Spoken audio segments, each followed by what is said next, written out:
Yo, yo, yo. Welcome to the 2024 NS9 MLB Draft Special. I, of course, am your host, Anthony DiNardo. With me, our co-hosts, Tyler and Jim. What is up, everybody? What's happening? It's an exciting day. It's one of my favorite days of the year. It is. It's not mine. You don't like the Why NFL not? draft. I don't like the MLB draft. That's fair. That's fair. Jim, you've been very vocal about. I think yours is more of like the event. Jim's been more vocal about like the event, like going to the draft itself. Oh, you mean like the NFL draft? Yeah. No, I'm just not a big fan of the NFL draft at all. I don't really care Oh, because I okay. only care Okay. about the Steelers. So like, I just don't care what happens until they're a Steeler. Yeah, I really only care about the Pirates. And I don't care what happens till they're a Pirate. That's fair. So here we are. Way to sell the show, Tyler. Way to sell the show. No, it should be exciting. We've done this now this is our fourth time doing it. The first time we did it, we were the number 1 overall pick. Second time, we were number 4. Right? Yep. Third time, number 1. Yep. This time, number 9. So it's going to be a little bit different of a vibe this time because there's a lot to play out in front of the Pirates' first pick. It could be one of probably 6 or 7 guys we're really hearing that have a possibility of getting to that number 9 pick.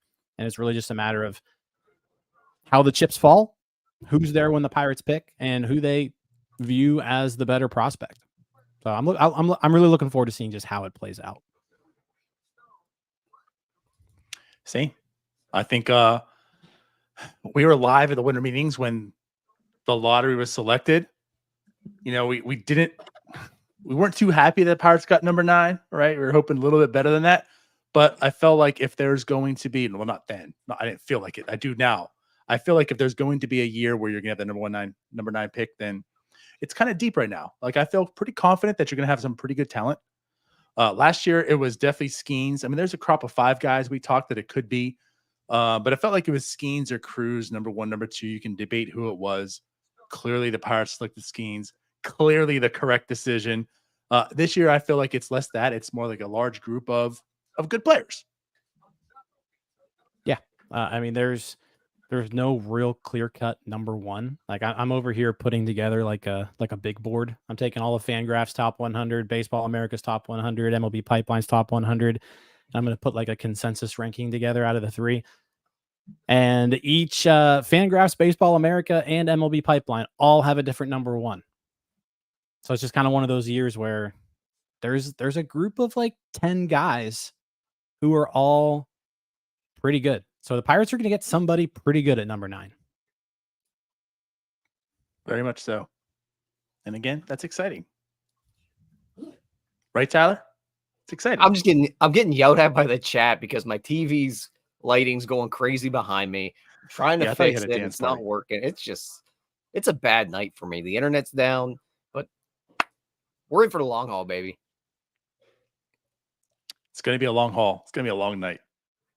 With that said, and I guess before we go any further, of course, to let you know, BetOnline is your number 1 source for all sports betting needs this season.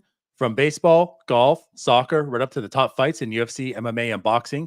Every stat, every matchup, and even live odds and spreads while games are being played. When the game's over, head on over to our online casino and get in on a game of blackjack or poker or unwind with one of our 150 slot games. Head to the website today to get on the action. Use promo code BELIEVE, that is BLEAV, for your 50% free bet credit on your first deposit up to $250. BetOnline, the game starts here. So with this said, before we go any further, Jim, why don't you tell all the viewers right now the opportunity they have based on the Pirates picks today of what they could win? Jim, you're on mute. Off to a great start. There you go. You know what? I've been. This is my second show today. Give me a little bit. I'm like multitasking too. I've got a TV on. I've got a spreadsheet going. I've got 3 screens in front of me. This is a good day. But no. So in the chat on YouTube, go ahead and and put hashtag and then the last name of the person who you think the Pirates are going to pick. You can only pick one, and you have up until the Pirates actually make their pick to get it in. So don't, as Cody would say, don't blow your load early, right? But if you think, for example, that Kurtz is going to be the pick, hashtag Kurtz, comment that.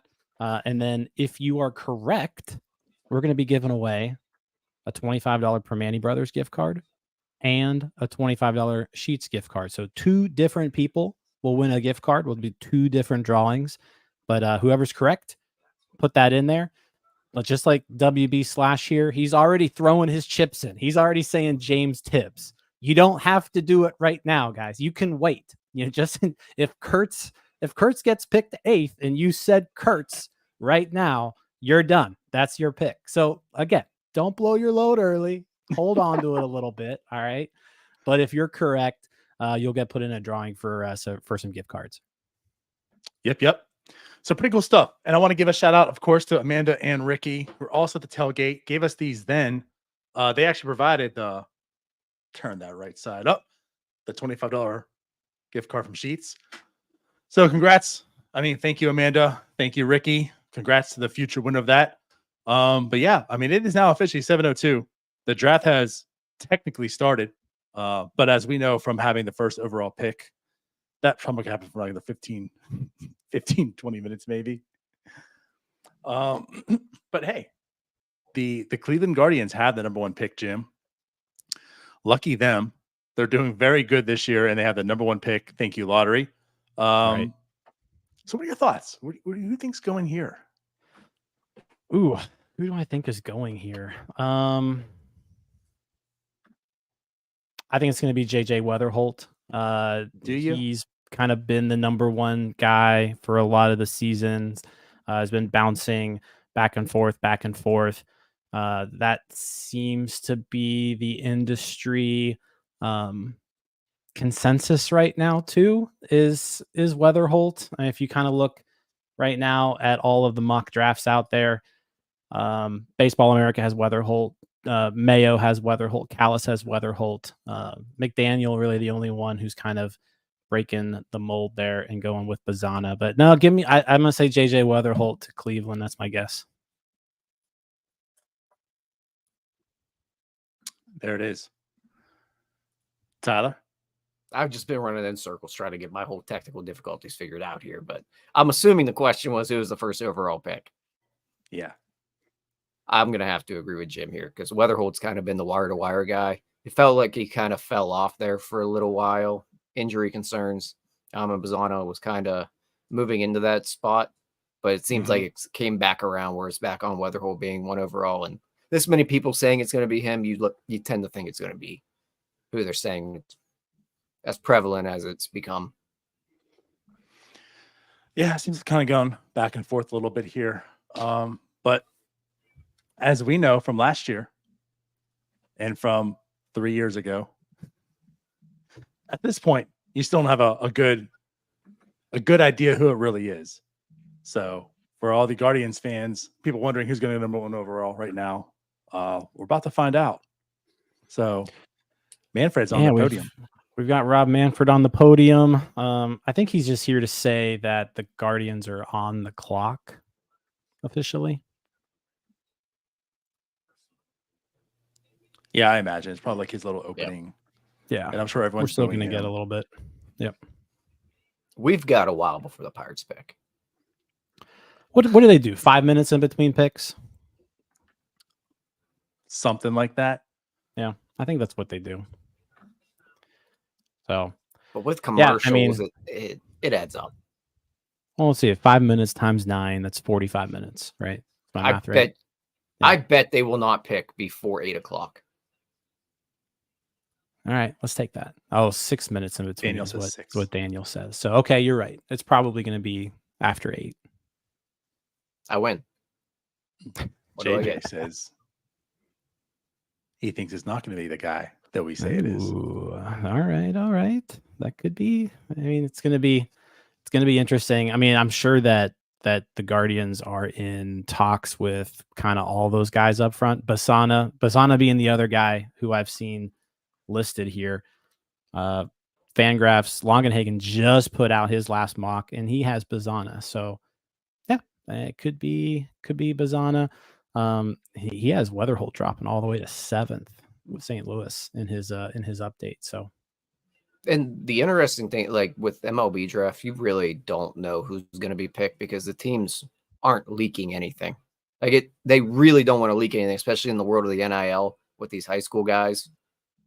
And even some of these college guys with eligibility, they can just go back and get more money. Like if they come to an agreement before the draft and it gets back to whatever school they're at, it's not like the NFL. Yeah. I don't think we haven't seen that yet. We haven't seen that but yet. I think they play it close to the vest and wait till the last possible second. Right. Yeah. We haven't seen that quite yet with the NIL era, that you're having players kind of spurn a high pick.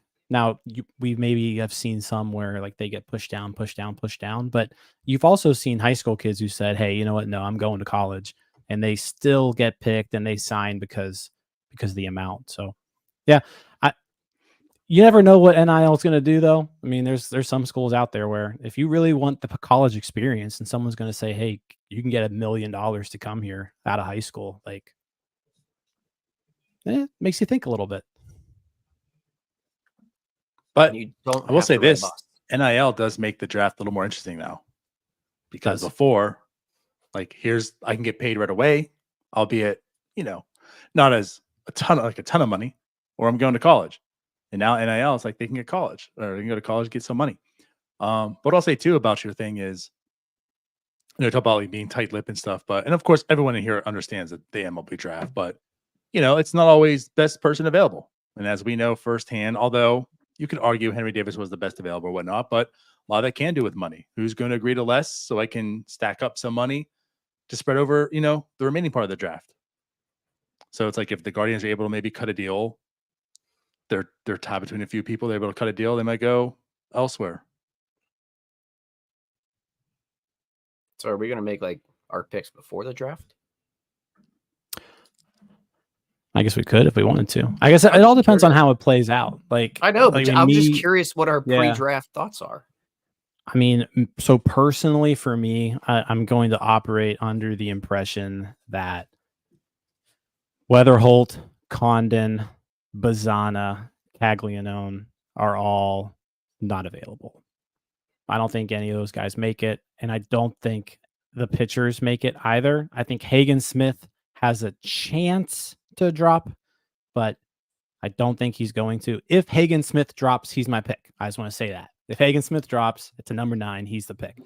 But it looks like the Pirates are probably going to have the choice between Kurtz and Conner Griffin. Like, I think that's going to be their choice among like top remaining players, just with the way things may shape out. And there's an argument to be had for both of those. Like the power that Kurtz possesses is really nice. I really like the athleticism of Conner Griffin. I think he is the highest upside out of maybe everybody in this draft. So personally, I'm always going to go upside over just like a college first baseman bat. So yeah, Conner Griffin, I think, is like my realistic pick right now. Sean says, look, I love MLB draft, but this is the last big sports thing in the way of NCAA college football 2025 coming out. And that's really what I'm focused on. Yeah, that is coming out here soon, huh? I kind of want to give my 2 cents, and I'm less on player in saying this, just because who knows what it's going to be. And you two are more involved in the draft than I am, self-admittedly for sure. But I guess when it comes to me, it's is it college bat, is it high school, or is it pitcher? And of course, college bat is much more advanced. Although, like as you mentioned with the Conner Griffins, Bryce Rayners, I mean, they're athletic, young college kids. I'm sorry, young high school kids that could be pretty productive. They're enticing, but like I feel like with the Pirates, I'm not quite sure I trust them to develop a high school kid. That's part of the problem. So like when you're talking about Conner Griffin, if he's available, I don't know if I love that. So taking a guy who's gone through college, can hit, I might like that better. But then again, that was Henry Davis, and here we are. I would love for Hagen Smith to drop, like you're saying. Like, I would really prefer to be one of the pitchers. And I know a lot of people are saying, like, well, there's no need for a pitcher. You don't need a pitcher, right? The need is not pitching in this draft. What you need is bats, so you should draft a bat. And the way I look at it is, I feel very comfortable the Pirates are good at drafting and developing pitchers these days. So stick with what you're good at. And, if worse comes to worse, like it becomes a trade piece. That's what it is. Like, I feel comfortable that they could take one of these pitchers, develop them, and they could be good. Whereas whatever hitter's available to them, I might be a little nervous about.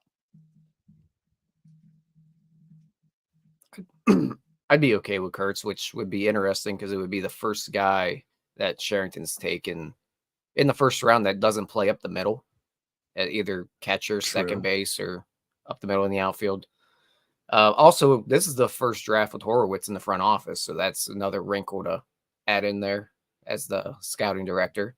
So something we might see different there. But Kurtz, Montgomery, I'm okay with either of those guys there, and also Griffin as well. You mentioned the athleticism. I am concerned about him being a high school guy and the rawness of it and whether the Pirates can develop that. But it's hard to ignore the athleticism. So Travis Bazzana, first overall pick. There it is. That's interesting because if Weatherholt didn't go 1, there is a chance for him to fall a bit. Like, I don't think Cincinnati. I think Cincinnati goes Condon next, and I think Colorado's going to go Burns, which means Weatherholt's fallen to at least 4.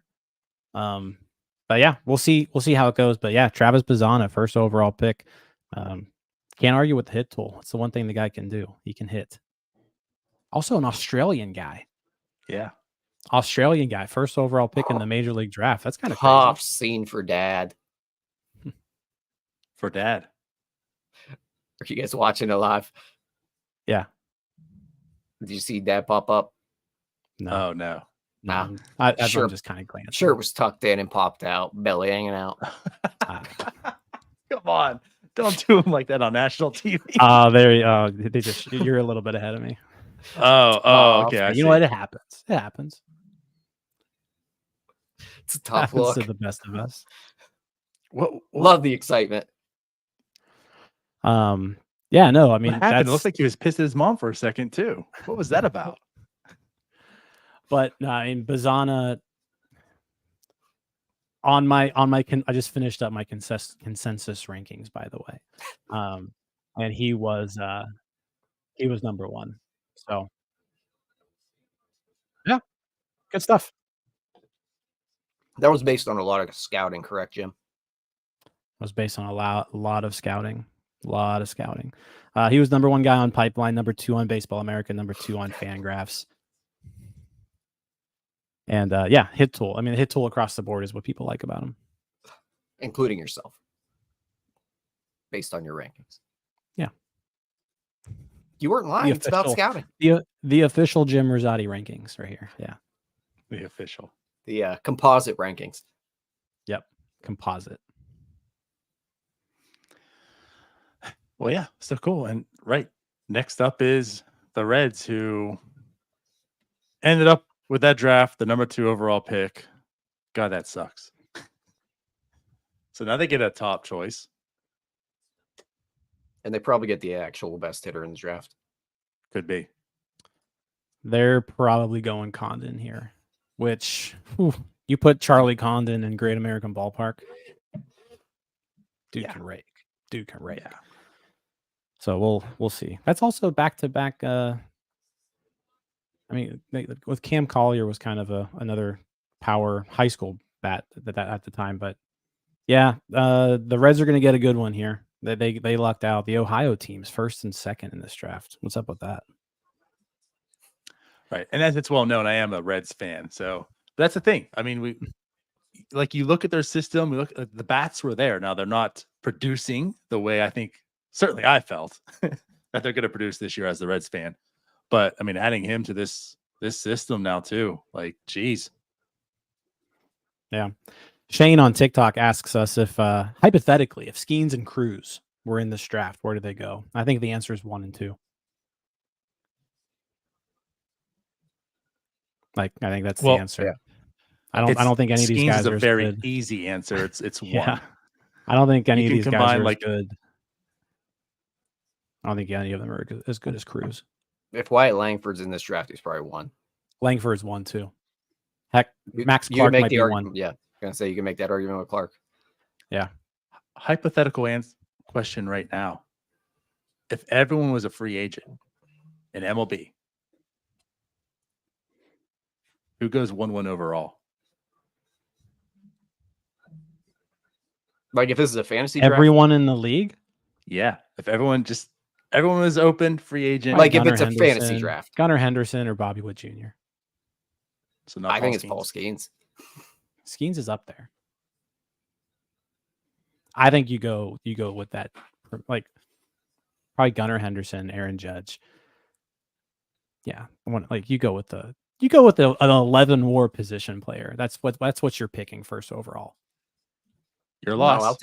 I'll take the pitcher with a 190 ERA. That's 22 years old. If there's 102. To be honest, that's my answer. And you guys know that. Soto too could go. I mean, there's Juan Soto. Yeah, I don't know. It's a good question though. I don't know. I'd probably go with Gunnar. Wow. Gunnar would be up there. Another Since Tyler's off-the-wall ahead pick. of us. All right. Yeah. Wow. So the Really? Reds are going Chase Burns. Not a Ooh. bad pick. No one had that. No one. Ooh. Condon's been the pick there since I've probably looked. Which is interesting though, because I mean the Reds last year went with the pitcher with Rhett Lauder. So they went with. I mean, you could argue Lauder was the second best arm in that draft. Back-to-back first-round starting pitchers from Wake Forest for Cincinnati. Lauder, Burns. Maybe That's they saw interesting. Skeens and they were like, you know what, we need another Skeens we need another stopper. pitcher. But hey, you throw in Chase Burns with like Hunter Green because they're kind of a similar mold, Lodolo. like workhorse power stuff. They're trying to put together a good rotation. That's for sure. So maybe they're looking at the way, like, we know they're underperforming, but we have the bats. We can go and get this pitcher now, just like you're talking about. Either way, they got better today for sure. But I mean, it's like Chase Burns should be close. Yeah, so Burns off the board. Yeah, and he shouldn't need too much time in the minors. He's pretty developed, and so with him and Lauder, yeah, nice little Interesting. The Reds are stacking arms. I mean, you look at the rotation in the majors with Green and Lodolo, and you add Burns and Lauder to the mix. Like they're trying to fill in that rotation. Everyone's trying to. I like the this Pirates. pick. I like this pick for the Reds. It's a good. Chase Burns is good. I mean, they didn't really have a pick that would be bad here. You go Burns or Condon. As long as they went either Burns or Condon.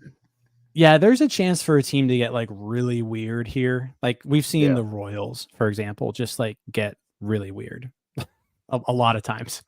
So like there's a chance for teams to get weird. Oakland's gotten weird a few times. The Rockies have gotten weird.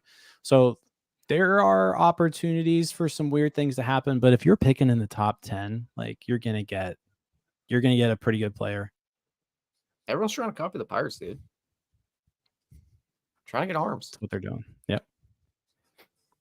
Someone on Twitter asking here, when's Jack Caglianone gonna go? I kind of think he's gonna go to the White Sox. White Sox, Royals, or Cardinals. He's not getting past the Cardinals. That'd be my guess there. Is he just gonna hit? Yeah, I think I could see a team trying it out for a little bit, but eventually you're just gonna have to pick one, right? Yeah, I think if you go in the top 10, You almost have to just pick one side here. Yeah. Slowing down This is development what I so wanna much. bring up. So you're talking about Condon in the Great American Small Park. What if he's in Colorado? Condon to Colorado, he could be like a Dante Bichette type of guy. Like he could rake. The dude could rake in Colorado. I kind of want that to happen just because I want to see this now. Because I mean he's huge too. Like dude's 6'6", just mashes. He broke pretty much every college hitting record known to man.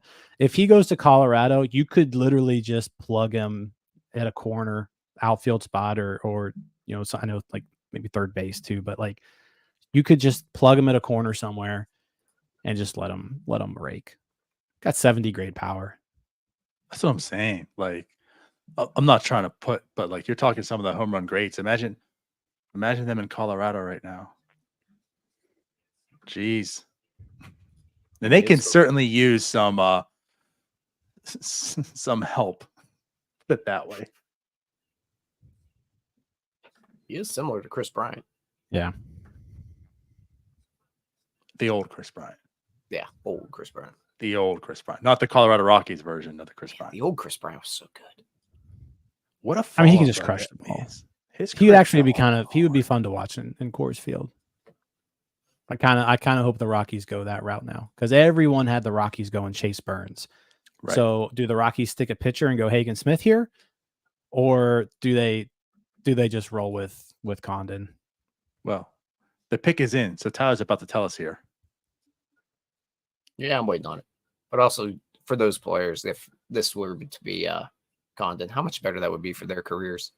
Like Burns not going to Colorado and Condon going to Colorado. Yeah. I guess he'd be in good shape at Great American Small Park as well. Well, the Rockies picked Dollander last year. He's doing well. And Condon's off board. Well. I'm going to go ahead and spoil it. Condon to Colorado? Yep. Yeah, that's a good pick.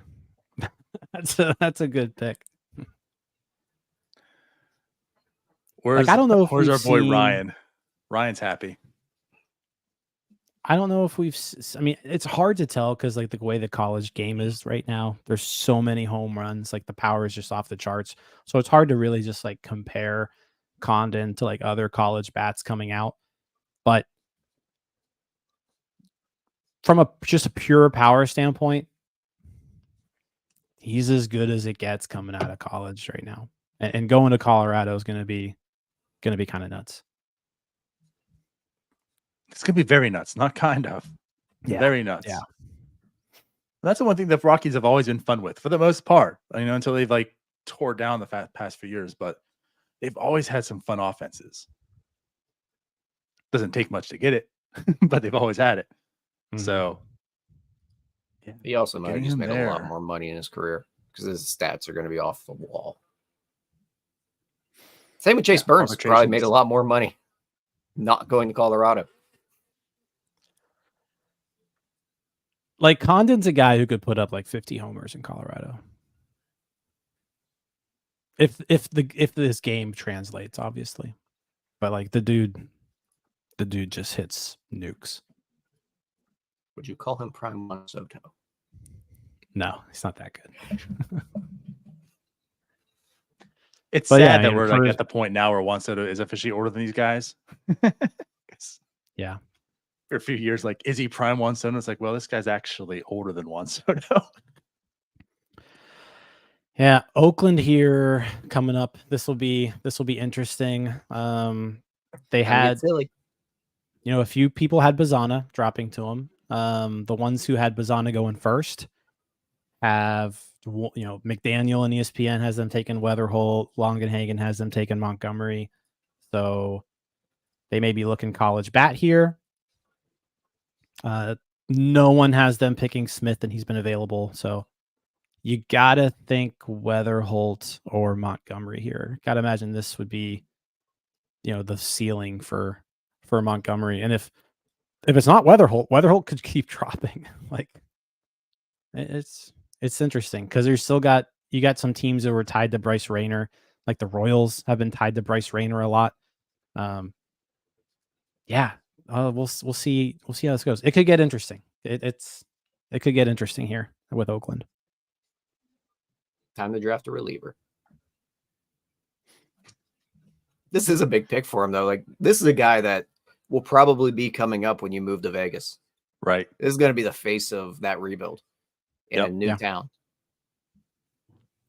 Also, JJ Weather, if Jason Mackey just brought this up on Twitter, if JJ Weatherholt goes to Oakland, that's 2 WPIAL guys in Oakland. Mason Miller, that's right, from Bethel Park, and Weatherholt went to Mars.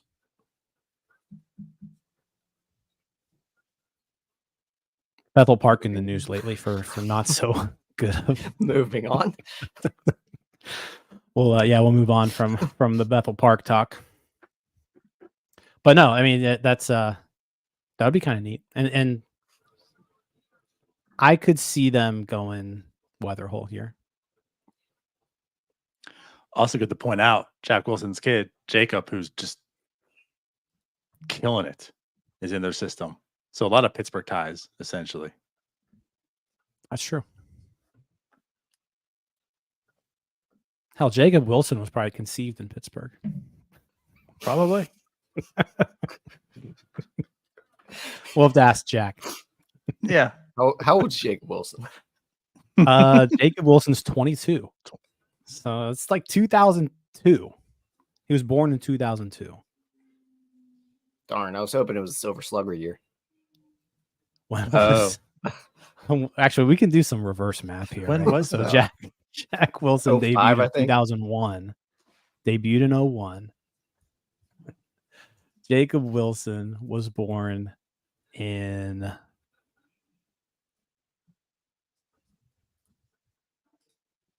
March. Sorry. So, hey, yeah, that means summer of 01. Jack Wilson.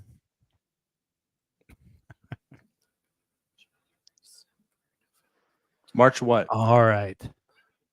Well, the Oakland A's did something weird. Yep. Oh, my. Kurtz. Nick Kurtz off the board to Oakland. That's not something I expected. No one had that. No one. So had who's that. falling? Weatherholt. Weatherholt's falling. Who's falling? Could that happen? That's not happening to 9, is it?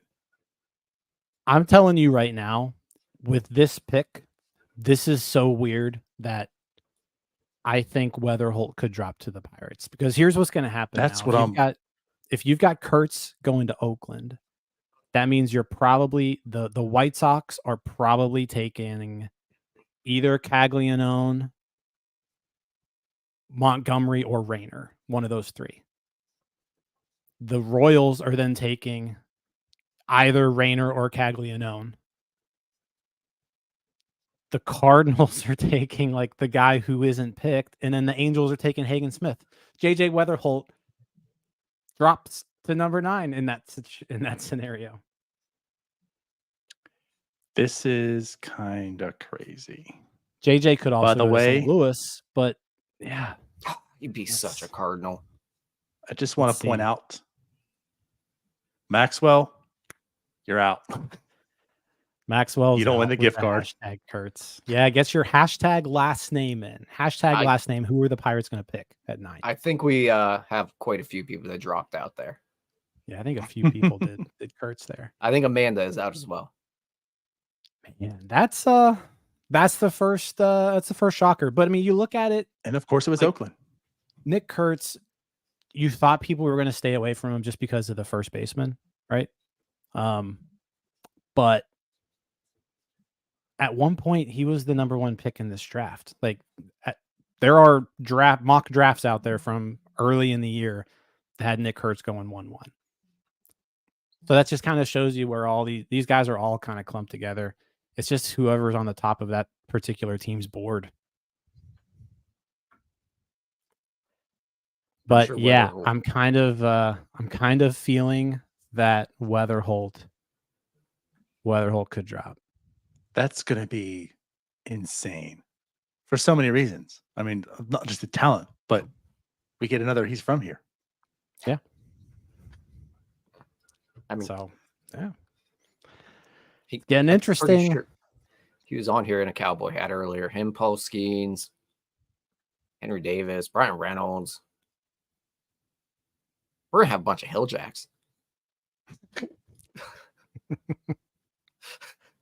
It's true.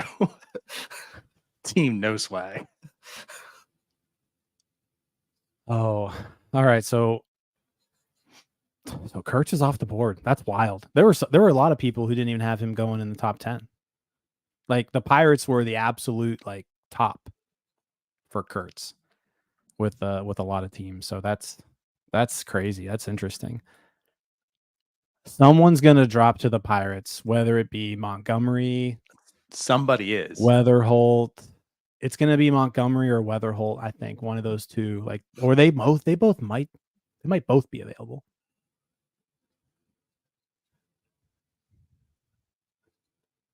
The 6 minutes now sucks. Hurry up.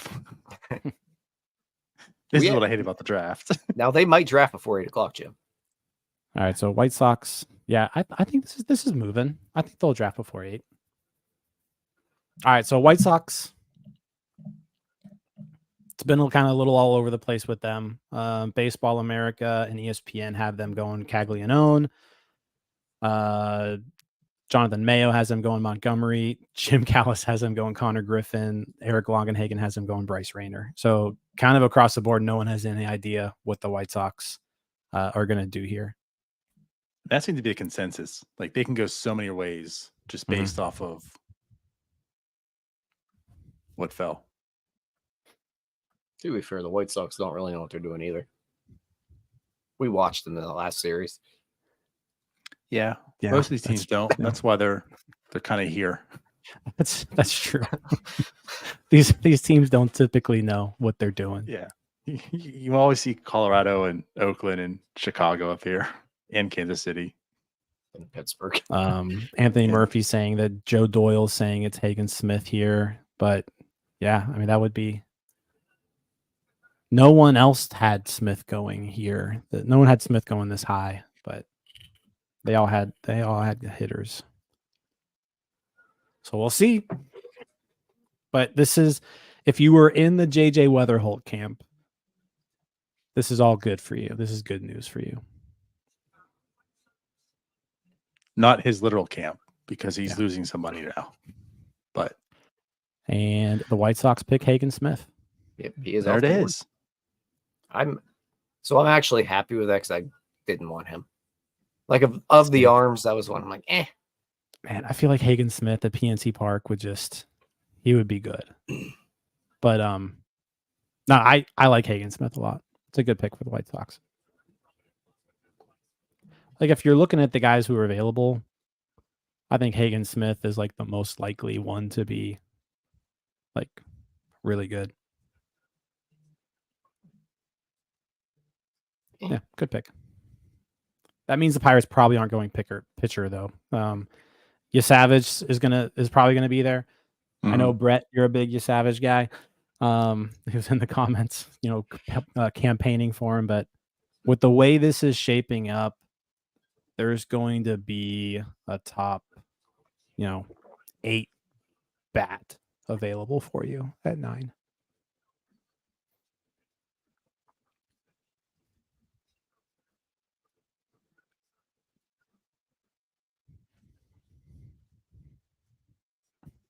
Yeah, I like Hagen Smith too.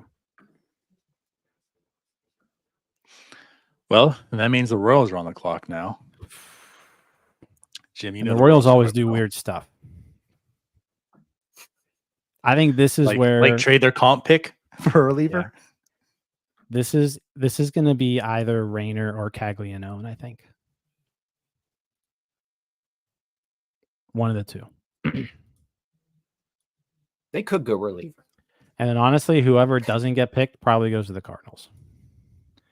Anthony Murphy says Caglianone's going to go to the Angels and finish the season in the majors, which is probably kind of true. Honestly, if the Angels pick a college bat, they're probably, It's kind of been their MO. They do not care about the minors in development. So as a Royal Stratomatic team owner, I'm very invested in this pick. And as a non-Royals Stratomatic owner in the same league as Jim's, I hope they screw this one up. Yeah. AC Lacy 2.0. So they're going to what draft. Someone says here, like, Caglianone, if let's say you could call him up, plug him at first base, but then also have him like close for you. I guess a reliever. Well, there it is. Yeah, you said it's Ohtani's replacement. Right.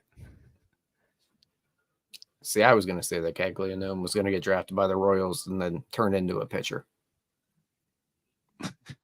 Yeah, possible. Just because the Royals are a little bit mad.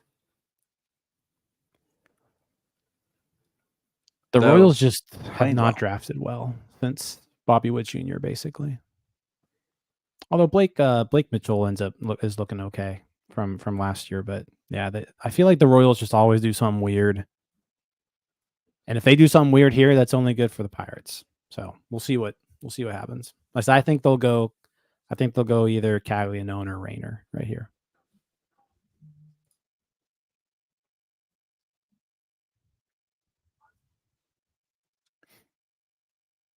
Jack Caglianone to the Royals. Ooh. Did they announce him as a pitcher? They haven't announced him yet. Geez, now Jim's ahead of everyone. No, I don't think they've announced it. No, Jim's just looking at Twitter and I'm on Twitter. Picks. Okay, so I'm on the tracker right now too. And if Jim's not leaking them, the chat will. Twitter. No, so Jack Caglianone's going to go to Kansas City. Source. That is from Robert Murray, actually. That's the first one I saw who saw it. So. One of these years announced him as IL. One of these years we need to get a source to give us the picks ahead of time, leak a few to Jim, and then leak him a wrong pick. Yeah. Mm-hmm.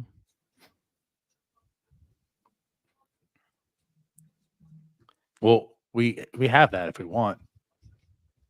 Just ask Bucko Mike. True.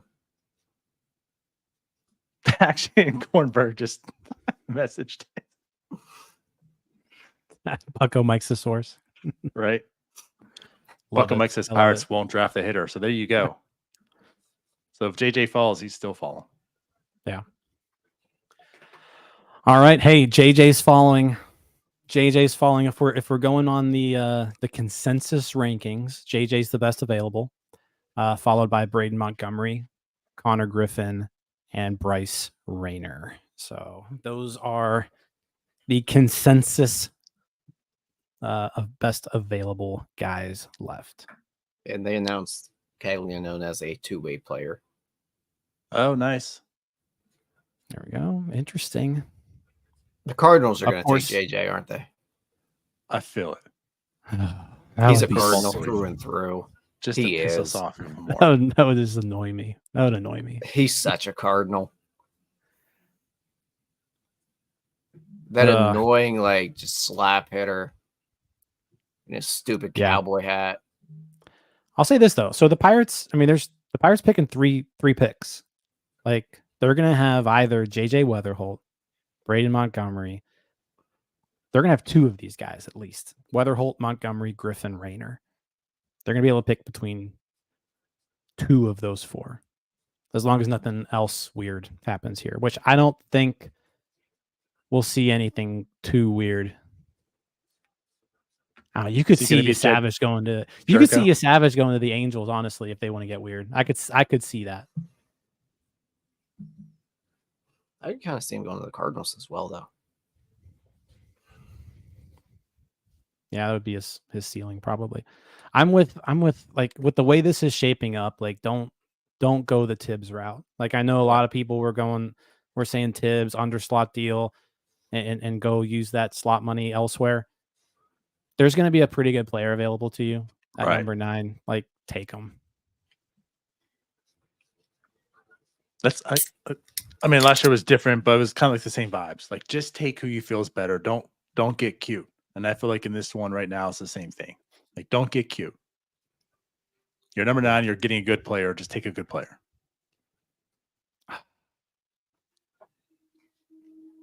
Cardinals pick is in. Jim's face. Jim's stupid face.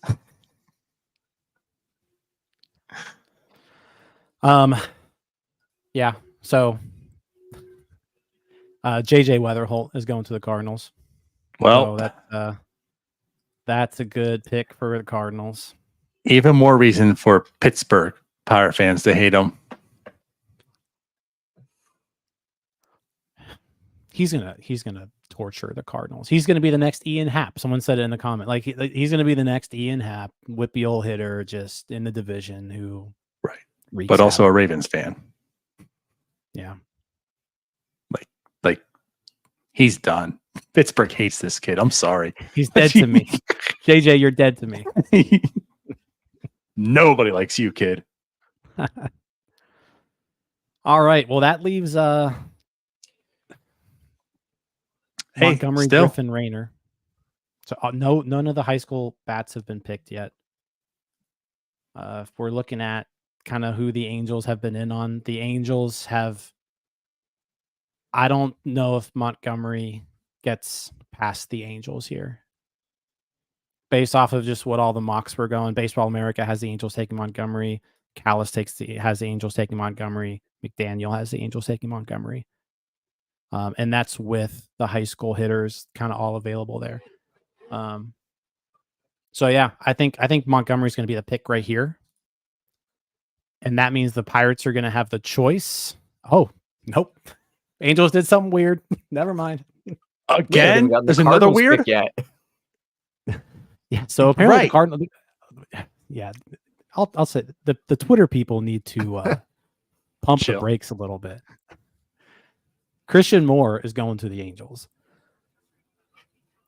which means you've got Montgomery, Griffin, Rayner all available. Wow. I like Montgomery. Christian Moore. No one had Christian Moore going high. They must have cut a deal with him. Well, yeah. So the Angels got cute. Wow. Yeah, I mean the Angels got cute. He's a good bat. He can hit the ball. Like I'm sure the Angels will do what they always do. Like they'll call this guy up in like mid-August. They'll call Christian Moore up in mid-August. That long? But yeah, so the Pirates aren't actually on the clock, but we know who's now available for him. So put your hashtags in, guys. So either hashtag Montgomery, hashtag Griffin, hashtag Rayner. You can only pick one. Get your hashtags in. Hashtag you savage. Whoever you think it's going to be, get those in before we announce that. But who are you guys going with here? No one who's available. Just because it's important, because I'm sure people have joined in now that haven't heard, right? We're giving away $25 per Manny Brothers gift card. So for those who do get the pick correct, hashtag and the player that you feel it's going to be, we'll draw the winner. So who are the Pirates taking? Saying Montgomery. Tyler, who are they taking? I personally want Montgomery. I will not be mad if it's Griffin either, but I want Montgomery personally. DiNardo. Man, I feel like Montgomery. It's just safer. But there's some real intrigue on the other two. Let me just add this in just for something, just whatever. Yeah. I have the official Fort pick. Fort texted me today, said who he wants. Apparently he's still available because I didn't think it was going to happen, but he wants Rainier. Yeah. He loves So here's what I'm going to say. I'm going to say I would go Conner Griffin here. Like if I am making the pick, I would pick Conner Griffin. I think the Pirates are going to go Montgomery though. If I'm making the pick because I have my own developmental team, I'm picking Griffin. But I want the Pirates and their developmental team to pick Montgomery. Yeah, so we'll see. Yeah, I would go Griffin. I think they'll go Montgomery. And I think they'll go Montgomery just for the fact that he's a college bat. He's closer to the majors. He fits that window a little bit. They don't have to wait 4 to 5 years. Yes. As Steel City W says, you guys just want the non-high school guy. Yes. No, I want the high school guy. Right. No. I want him too, but I want the Pirates to take the non-high school guy. Nah, I want the Pirates to take Conner Griffin, but okay. I'm fine with Montgomery. Completely fine with Montgomery. Like, as long as they don't do anything too weird here, I'm going to be okay with this pick. If it's Griffin, Montgomery, or Rayner, I'm good with it. Man, I just love Montgomery's swing, and I really do like Griffin as well because the athleticism really is off the charts. But we just talk about it all the time, the way this team struggles to develop bats. And I understand wanting Griffin in this spot, especially because when you're drafting 1 or 9th overall, this is your chance to get a little bit riskier, I think, with a guy like a Conner Griffin. Mm-hmm. Like that kind of upside at number 9, that's hard to pass up on. But there's something about Montgomery's swing that I just really like. So let's talk windows. I like Montgomery. And like Anthony says here in the comments, like Montgomery is like a perfect mold for PNC Park. He's got the sweet lefty swing. He hits for power. Like, I think Montgomery, I like Montgomery. I just love the upside of Griffin. So like, I think that's like, you take Griffin and he's probably, him and Termar are like your 1A, 1B hitting prospects. And you kind of would like having a guy like that in the system because they don't have anybody like that. They don't have a Conner Griffin in the system right now. Mm-hmm. Like someone who can play shortstop and play it well, and also have like the potential to hit the ball for power, hit the ball for average. Yeah, the tools, steal bases. They don't have a guy with the tools that he has in the minor league system, I don't think. Nope. They have McAdoo.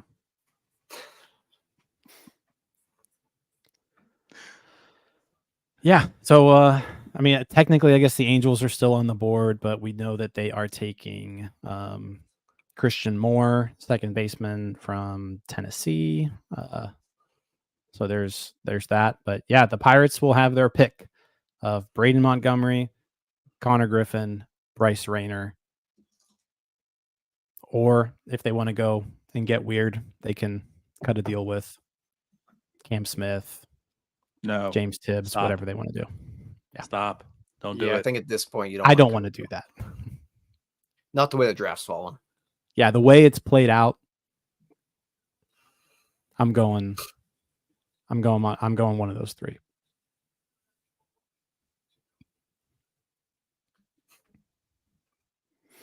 No, we wait and see.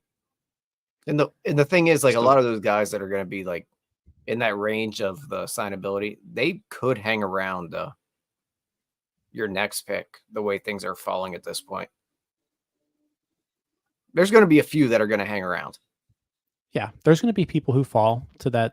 I mean, whatever, 36th pick, right? 37th pick, 37. I forgot what number it was. Yeah, but I mean, they'll have. We've seen there's good players available in the comp rounds. The Pirates have multiple players on their team right now that they picked in the comp round. So, yeah, they'll get somebody. For the record, Tommy Tanks is out there. Tommy Tanks is out there. Someone on TikTok, has Charlie Condon gotten drafted? Yes, he went to Colorado. He went to Colorado 3rd overall, just to answer your question. Those 2 picks went so quick. Like, we knew them immediately, and it feels like that was like 20 minutes ago. Well, you got to remember the second one was made before the first one was even announced. Yeah. The Pirates also, like, don't tell anybody anything. But who knows? The Pirates probably don't even know what they're doing. Well, was it Murphy? I forget who it was. Someone was like, hashtag Pirates run out of time. All right, so the Pirates are officially on the clock. Get your hashtags in before as soon as we announce it on here, it's done. Denardo, you got the giveaway thing up? Make sure it's up, ready to go. Oh, I don't have it. Oh. I got too much other stuff going. I got like 3 screens happening right now. This is your job. Well, I have it. All right. Waiting on the pick. Waiting on the pick. All right. So the Pirates are officially on the board. Well, Angels. Oh, no, that's the Angels. They're announcing the pick is in. I haven't been watching this TV since Jim's 9 years ahead of us. On Twitter. All right. People on Twitter, draft a stud. That's all I want, is what Lucas says. I think right now, if you go with either of these three bats, I'll be happy. Like I said, just don't get cute here. No need to get cute. And again, even if they get cute, though, wait it out. Don't get too angry. That's true. Like if you do get cute, you do have to kind of see how the whole thing plays out. You're right. I did lose my mind over Henry Davis immediately, and then watch the rest of the draft development. Like, that was pretty stupid of me. I mean, I'm with you. If there's Rayner has not been drafted yet, by the way. So, yeah, Montgomery, Griffin, Rayner, all available for the Pirates.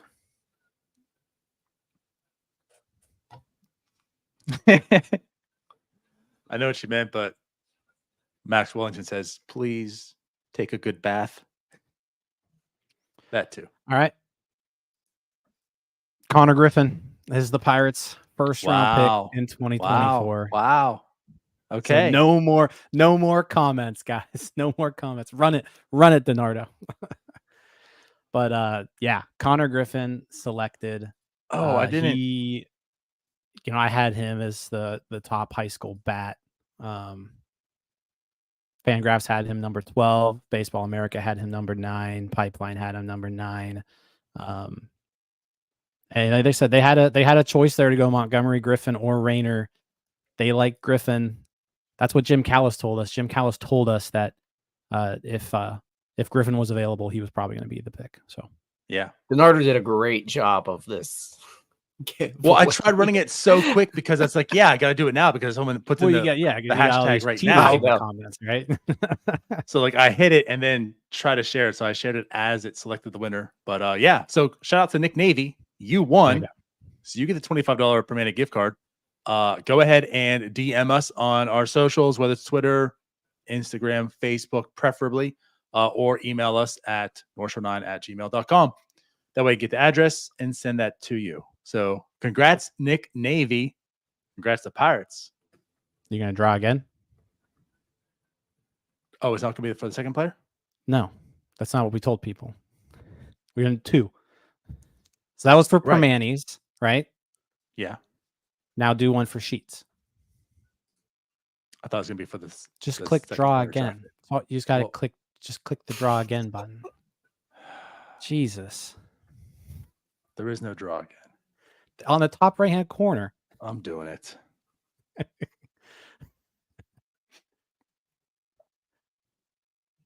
Oh, there you go. Kermit the Frog. All right, Kermit Frog, give us your info. You've congrats on the gift card. All right, what do we feel about the pick, Tyler? I'm okay with it. I mean, a little bit concerning, just the fact that the Pirates don't develop bats well in general, but you have a chance to get a guy with that type of tool set. It's hard to pass up on it. They don't have a guy like that in the minor league system, I don't think, with the amount of tools that he has, the athleticism he has. They're getting a guy that has really good upside at the 9th overall pick, so I don't know if you can be mad about it. And Jim Callis told us they've been in on him for a while, so they seem to really like him. And when he fell to him, apparently the Pirates jumped all over it because that pick came in pretty quick. Yeah. And again, like I know we jokingly say it, but that's the MO of the Pittsburgh Pirates. They take every second to do everything, wait to the very last minute, every deadline to do everything. So they're all over it. It's the guy I would have picked. I just hope we just got to trust in development and see what happens. But you talk about a toolsy player. Yeah, I mean, if we just want to like do a quick scouting report, I mean, let's kind of dissect this pick a bit. Baseball America, they say he has a case for the toolsiest prospect in the entire class. He played varsity high school baseball as an 8th grader. He reclassified following his sophomore year, so he should have been eligible next year's draft. He reclassified to be eligible in this year's draft. He just turned 18, so super young. Let's see here. 6'4", 210 pounds, excelled as a hitter and a pitcher. Plenty of athleticism, physical upside, tools, track record. He's a bouncy athlete, plus speed. They have him listed as a 70 grade on his running tool. Raw power, that should become plus, and plus arm strength, that could also become a 70 grade tool in the future. Saying that his swing can get long at times. He was solid in the showcase circuit. It was a Mississippi High School Player of the Year. Played football, played basketball.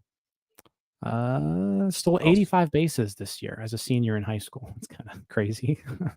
Where his hit tool falls is the biggest question and will determine whether he becomes a superstar with consistent all-star upside or a player who struggles to actualize his enviable tools.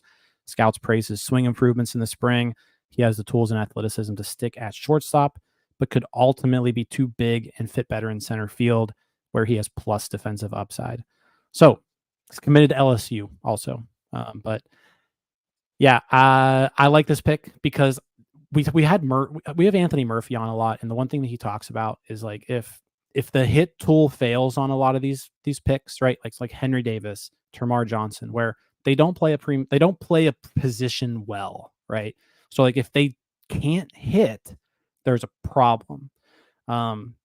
With Griffin, the athleticism is there and the defense and the speed is all there, that even if he doesn't reach his ceiling as a hitter, he's still going to be a pretty good player. And you can plug him in a shortstop or center field, 2 premium positions. Yeah, like you said, Tyler, the Pirates don't have a guy like this in their system. They don't. Mm-hmm. So that's what makes this very intriguing. Let me just say something real quick. You know who else was a high schooler who started varsity in 8th grade, who got drafted right around this pick? Me? Andrew McCutcheon. Was Cutcheon number 9? 11. That's a... Is it close? It's around. So I'm calling it. He's the next Andrew McCutcheon. I mean, hey, both super toolsy. I mean, I guess if you want to... Yes. Yeah, you want to make that, that's fine. A lot of questions here. Is he an over slot guy? I don't know if he's necessarily going to be an over slot guy, but I mean, there's a lot of money available for him. I don't know if he's necessarily over slot. He could be a little over slot just because he's a high school guy. So high school guys always tend to get a little bit more just because they have more leverage.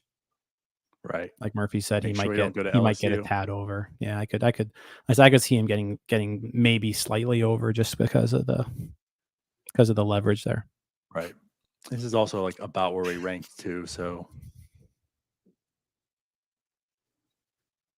you know who else was young ones? Brian Juan Soto. But it continues the trend here with the Pirates drafting guys that play up the middle. And they actually went on the other side with the shortstop this time. And really, this is the first, I guess, 5 years in test of the Pirates' true developmental process, because they have drafted guys that are maybe more at least looked at as surefire hit type of guys that haven't worked out.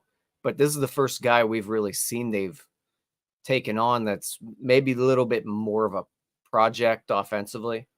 More raw, athletic, but you see the tools jump off the page.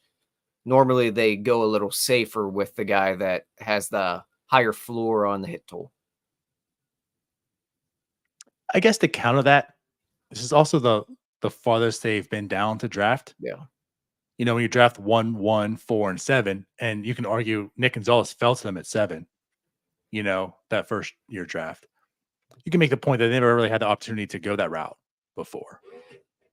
But it is true. Lawler and Meyer, I guess, could be argued with the Davis draft, but I guess you could, but I think that was more money approach too. Yeah. Hey, number one high school. I mean, he's the number one high school player. So like that's you had the 9th overall pick and you got the best player in the United States who plays high school baseball. It's kind of cool. Sorry, Coach Johnson. All right, so he's not coming back on the show. No. Nationals got a little weird here too with Seaver King. Yeah. I had Seaver King as the number 14 guy consensus. I had him. I just love Seaver King phrase it that way. When I have them, you guys can subscribe to Jim's Substack. You know what though? This is like, I want to share this. This is what I got going on there. This is what I got going on, you guys. So I feel like Ethan would be happy. I made a pretty because you awesome use Excel spreadsheet here. I used Google Sheets, which is like the poor man's version. It's the free version, right? But yeah, I got Fangraphs ranking, Baseball America ranking, Pipeline ranking. I took an average and then I ranked them according to their average. So yeah, Seaver King was down here at 14th. How long did it take you to do that? This took me about 30 minutes. It's a shame how 3 weeks ago we had Jim Callis on when we had Jim Rosati here the entire time. I just love every time. Well, I had him. Yeah, that's where I'm gonna have him at. That's where I have him. My whole model, right? This is my ranking model. Is I just take other people's work, put in like 30 minutes of my own. Right? The people who make these lists, this is like their job. They spend years basically putting this list together. I just take what they did and I just average everybody's work together. That's how we're going about doing this. I had to be fair. Must have deleted it. It is a scouting report because those rankings are done by scouts. Let's say Jim's the epitome of the meme. I worked an entire year on this and he just tweeted it out. Yes. Kermit the Frog asks if he lives in Texas. Yes, you still get your Sheets gift card. Kermit, anytime you're within a Sheets, just use your gift card. Or maybe I think you can sell gift cards online. Like you can sell like a $25 gift card for like $20 cash or something. But yeah, you've got the $25 gift card. OG Gymalytics. That's what we're gonna call that. Stop feeding into this, guys. Just stop it. You see how Jim's head can barely fit on that third of the screen, as is.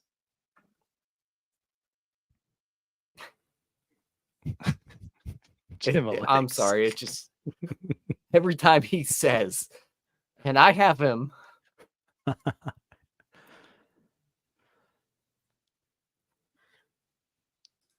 So Conner Griffin, welcome to the Buckeyes. I'm excited. Buddy.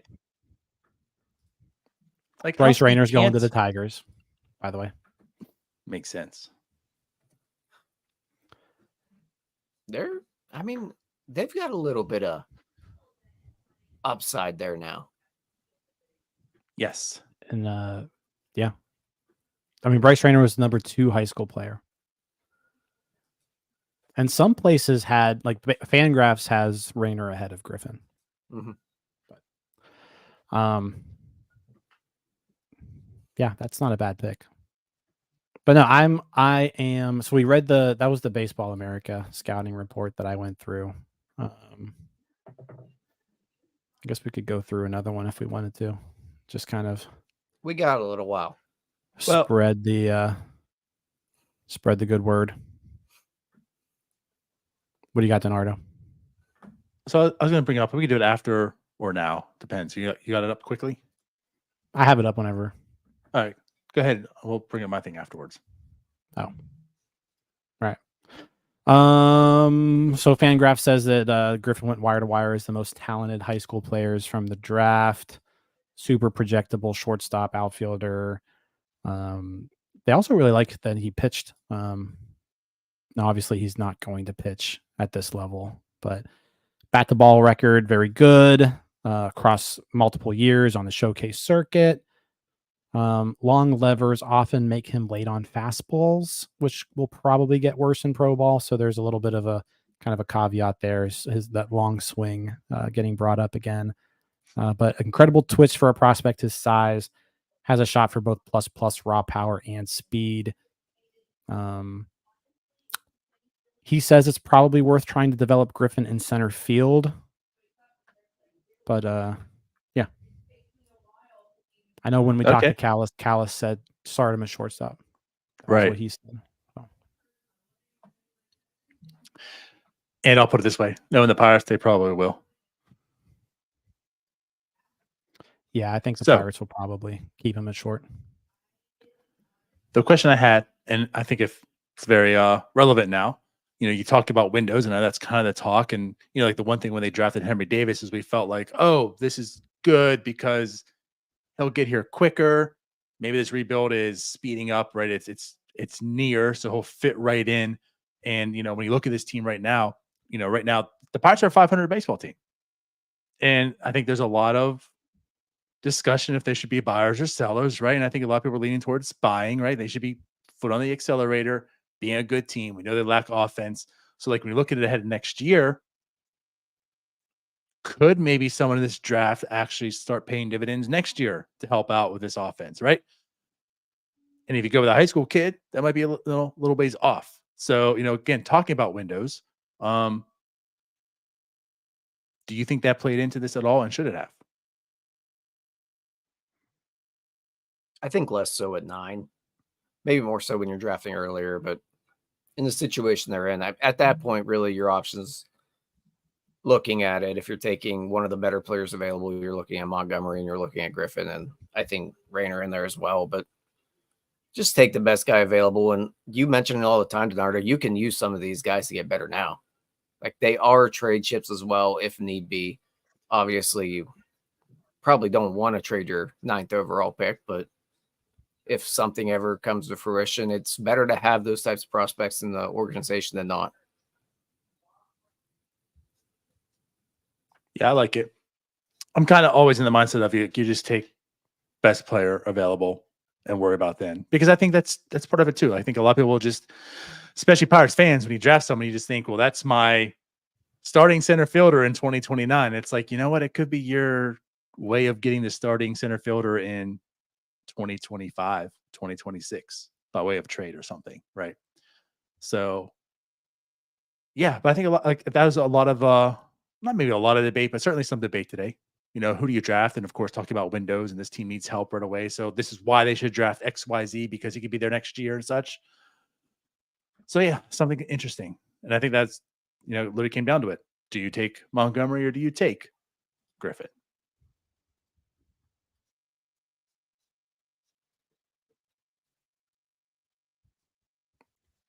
Montgomery went to the Red Sox. Montgomery to Boston at number 12. Where'd you have him on your big board? Yeah. I had Montgomery as the 7th best prospect. They got some value. So Red Sox got good value. With Roman Anthony. But really, though, we talked about the Luis Robert deal that could potentially happen, and how the Pirates just don't have the pieces to do so. Like when you look at other teams and what they can offer, Pirates don't have that type of prospect capital. A Conner Griffin helps you get to that, probably not for Lou Bob, but in the future, if something else were to come up, it helps you get there. Mm-hmm. Yeah. Love that I'm already talking about trading the guy. I know, right? He hasn't even told his grandma yet that he's been drafted. We're like, we're going to trade him. Well, I mean, depending on how good he is, right? But if the Pirates need to make a splash, say next year, they've got people do it, and they've got pitching too. So I mean, I feel like if you're the Pirates, you want to deal from a spot of strength, right? Right. And pitching is their strength. So that's where I would be dealing from if I were making a trade. Like Murphy says here, we just drafted him. Tyler's trying to trade him. I know. Sorry. Welcome Sorry, to buddy. Pittsburgh. But to your next destination. We did the Shane Boz. Why not him? Right. No, that Shane Boz trade didn't go so well. Yeah, don't worry about me. I mean, the Pirates are kind of in that situation right now, too. Okay, fine. He makes Tremar more expendable then. Whatever you guys want me to say. But that's true. I was going to say that. I was going to say it here. There you go. I mean, if Lamar keeps it up and maybe he does get back on the boards and he's looked more, regarded as far as a prospect, maybe he's involved in that type of a trade. And now Griffin just pops up. Who replaces Tamar, what you had? Oh, if I had an MLB The Show team, trade him tonight. Ooh, MLB The Show is going to be putting out their draft content soon. I wonder what the Conner Nobody Griffin cares, Jim. NCAA comes out in 2 days. You know what? I'm gonna split my time. I'm splitting my time. I'm gonna do 50% MLB The Show, 50% NCAA football. I'm gonna have to make like a calendar though, and like stick. Are you gonna to play a as schedule. anyone other than Louisville? Yeah, like in dynasty mode. Yeah, I'll just like pick a random crappy team. Okay. Yeah. You seem like the type who just roll with Louisville. So Maybe I like mean, Youngstown so you State. might actually. He said he was going to pick a random crappy team. So I'll be Youngstown State. How about that? they won't be in the game. Are they FCS still? Yeah. I thought it came out the 16th. Nope. It's 4 p.m. Shit, I gotta pre-order it. 4 p.m. tomorrow. That's the deluxe edition. Is 4 p.m. tomorrow. That's a big boy one. The regular version is like midnight Friday morning. The poor people get it at midnight. Be right back. What are you doing? He's literally leaving to go pre-order NCAA. You can pre-order Tyler it later. Really hates the draft. Who's going next? Tyler. He's gone. Are the what we got? Giants on the clock? Giants. So according to my rankings, Cam Smith is the best available player. Cam Smith. Both Florida State guys available, Smith and Tibbs. Yes. They could go back to back, actually.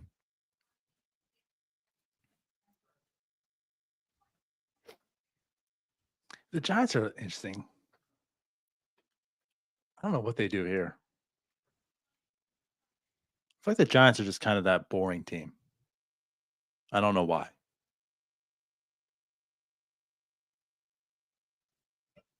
They're probably just going to pick another catcher. Who's the best catcher? That's who the Giants are going to go with. So Walker Janik. Let's see. According Walker Janik. That's who the Giants are going to go with. I bet. Gymalytics has Walker Janik as the 21st best player, and that's not too far. They go, save some money. Maybe that's what they do. Adam asks any Gymalytics as to who the Phillies may choose. When do the Phillies pick? They are down the list at 27. Okay. So the 27th best player is Kellen Lindsey, center fielder. Out of CL says, OMG, grow up, games are for kids. Be a man with responsibilities. My internet's still down. Convict. So Gymalytics has Kellen Lindsey, high school outfielder out of Florida. So who are the Giants taking, Tyler? He's also committed to the University of Florida.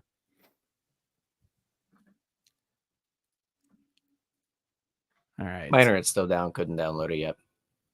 All right. So Giants are going James Tibbs here. Oh, okay. Go. There it is. I saw him ranked as, I think, 14th on Pipeline. Where does Jim have him?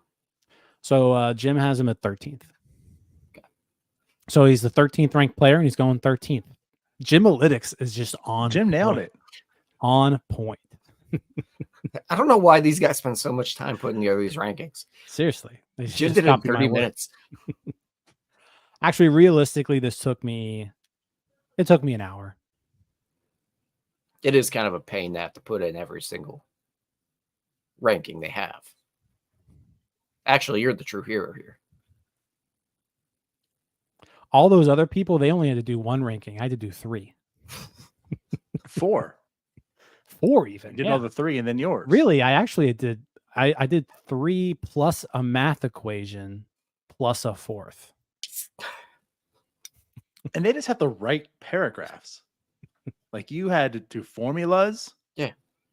You know, a whole spreadsheet. You know, and they got to watch baseball while making those rankings. Jim wasn't watching baseball making them. They got to have fun watching baseball. I was eating dinner.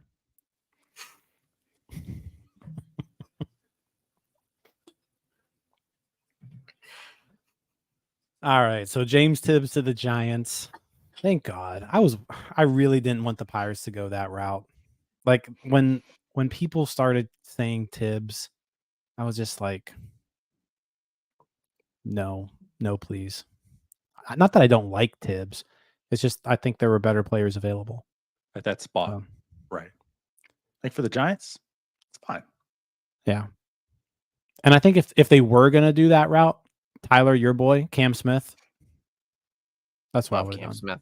Like if you were going to go that route, Cam Smith would have been my guy. Who, by the way, #1 player on the board, according to me. Right now. #1 player available. We're really running with this thing, aren't we?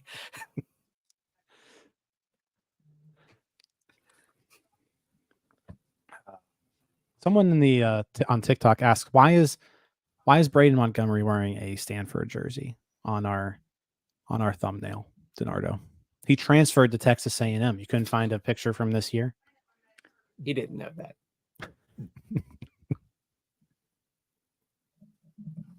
Well, maybe the Stanford picture was just the best picture for the thumbnail. Just go with that. I come in, put it this way. I got Chase Burns correct. Wake Forest. Okay. Good job. That one just slipped by. I'll put it that way. To be fair, it was early Sunday morning when I was making it last week. Any more excuses we can add in for me, guys? Help me out. 4th of July weekend, you were probably hungover. Yeah. Right. Yeah. That's good. That works. NCAA's coming out. Yeah. Of course. Yeah. You guys, we have 5,300 likes on TikTok right now on our live video. It's kind of crazy. Appreciate it. Yeah. Thank you all everybody on TikTok. Yeah. Appreciate you guys. And like, let's add some synergy here. If you're on TikTok, you don't follow us on YouTube. We appreciate it if you do, you know, and if you're on YouTube and don't follow us on TikTok, appreciate you do there as well. Certainly different content on each side. Yeah, we just started going live on TikTok about a week ago. Ago. Yeah, good stuff there. But all right. Who's up now? Cubs. Cubs are going to take Trey Savage, aren't they? Could. I don't know. You're the one with the leaks. Jimmy Leaks. Some non-baseball news. Jordan Addison, former University of Pittsburgh wide receiver, arrested on suspicion of drunk driving. Don't drive drunk, guys. It's not worth it. Just call an Uber. There you go. We should get some sort of advertisement from like MADD or something on that. Sure. Moving on. I just saw that pop up. Yeah, see, life lessons from Jim. There we go. Max.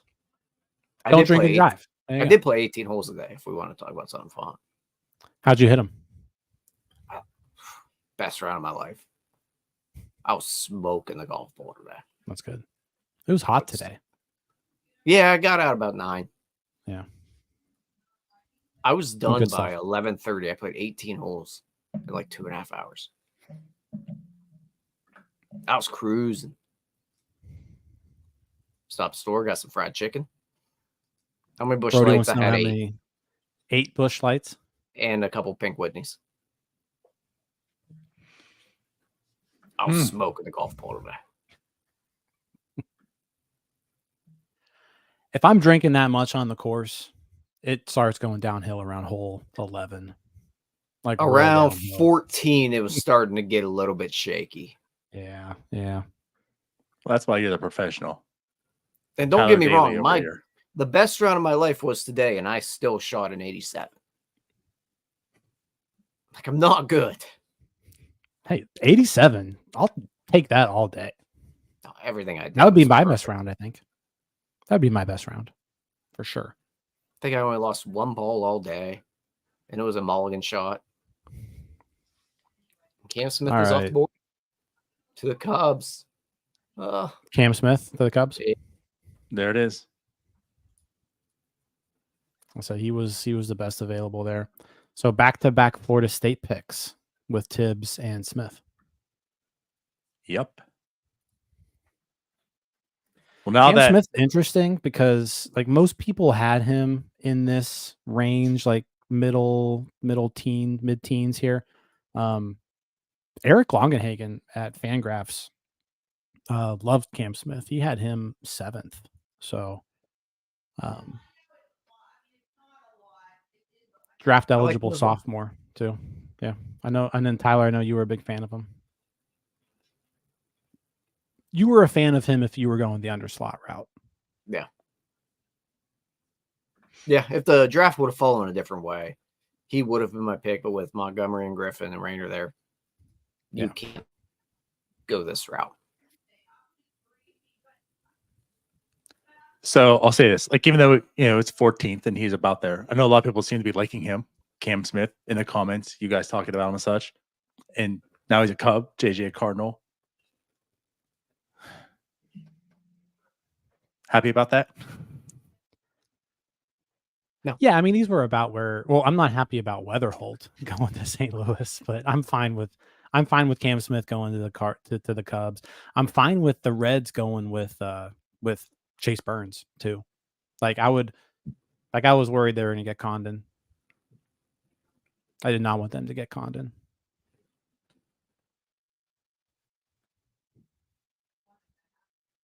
I don't know. I mean, Chase Burns is really good. Yeah. And that kind of shores up a need. Yeah, but also it's the Reds and like all their pitchers always get hurt. Like now you're just sounding like a Pirate fan. Like, oh, but it's the Pirates and all their guys suck. I'm like the average TikTok commenter on a Paul Skeens clip that we do. Yeah, exactly. How's his shape? They just go, when Tommy John soon.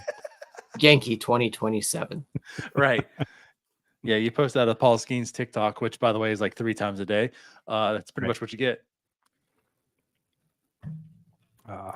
Everyone's just hating on my golf prowess here. I think everybody's saying that you did all right. Nah, John here. CL is just pooping on me.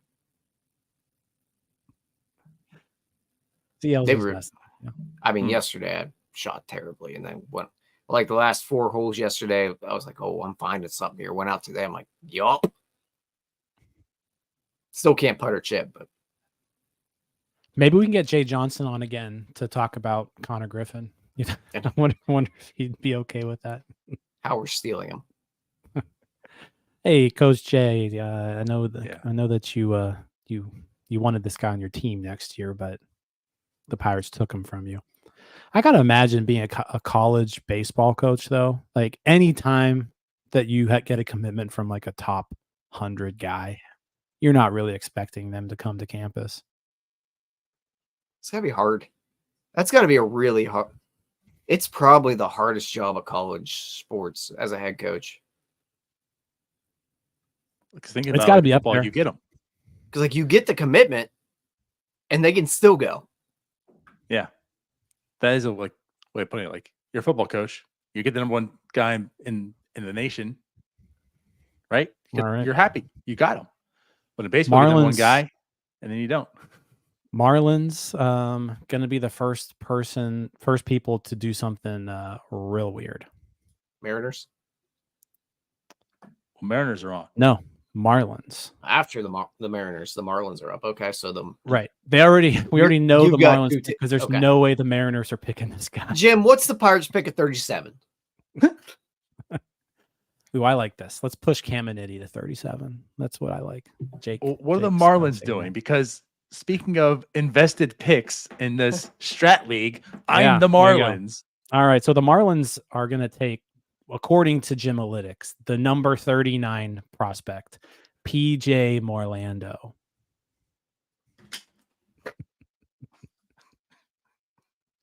What? He's the consensus 39th. 39th I quit the league. So congrats on that for your Stratomatic Marlins, Donardo. But yeah, I don't think we've gotten the Mariners pick in yet. I hope it's that guy. You can't tell. Oh, the Mariners are taking the switch pitcher. Oh, that's kind of cool. I'm really curious to see how he does. Yeah, because we talked to Jim Callis, and he talked about how he thinks there's a lot more upside on the right side from him. But listening to him earlier, he wants to continue to be able to pitch with both hands or both arms.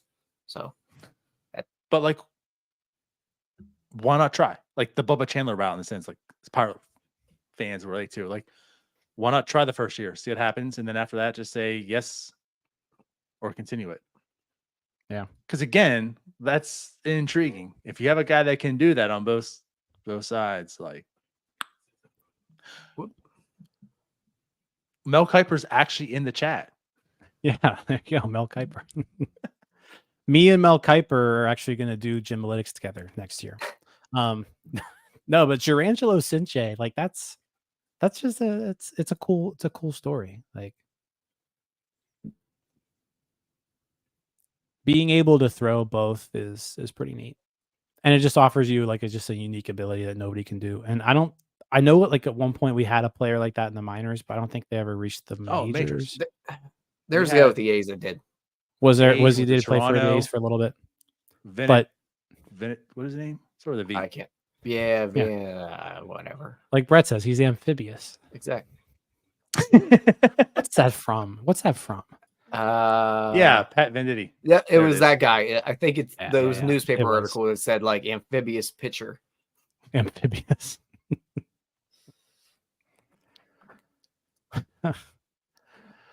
But no, that's a cool story. It'll be fun to just kind of follow him throughout. You gotta think his development. You gotta think that takes a good bit of strain off the elbows if you're able to do it both well. Like the 100 pitch count all of a sudden turned into 50. Right. Well, that's if you're a starter. What if you were a reliever though? Like if you could be a reliever and you could just pitch like every day. Like one day you could be a righty, the next day you're a lefty. Well, think about this too, especially with the new rules. If you are a reliever, you don't really worry about matchups. Like the 3-batter rule, you know, you can go in whenever. Icing both elbows would suck, though, Brody says. Didn't he have some issues with his left arm this year or something? I believe he did. And had to throw a good bit right-handed. But that's another thing. Like, if you get hurt, just use your other arm. I was going to say, like, he's double UCL. Like, what if you had to get Tommy John? Then you just become Shohei Ohtani, left-handed pitcher. All right, I'm just going to hit that year until that one heals. Like, I wonder how long you would have to be out and you can start pitching again. Yeah. Just by using your other arm, you know? Like, I wonder how lengthy that surgery and return is. Imagine if he was like a really good hitter too. That'd be so cool. If you could pitch from both sides and be a good hitter, that would be pretty neat. A switch hitter. Oh, that'd be that'd be even better. Here's what you could do: alternate Tommy John surgeries every year until you can 110. It's like that article came out yesterday about all the high school kids like electing to have Tommy John before the draft, right? Yeah. Like this would be the case where you're actually doing it and it's okay because you just pitched both arms. Colby asks us, what are our thoughts on Seaver King to the Nationals? Do we have any thoughts on Seaver King? I'm actually surprised that King went ahead of like the Florida State guys, Cam Smith, James Tibbs, and then also Trey Savage is still out there, which some people had him going top 10. Bucko Mike had him as a Shirley top 15, and we're now at top. He's going to be available with the number 17 pick. So I like Seaver King. Jim Analytics had him as the number 14 guy on the board. But I am surprised he went over the Florida State guys. I hate him so much. We all do. Everybody hates Jim. I hate the fact that I bought into this and just kept it going. You did. I'm just saying it's a pretty good method, right? It's a good method.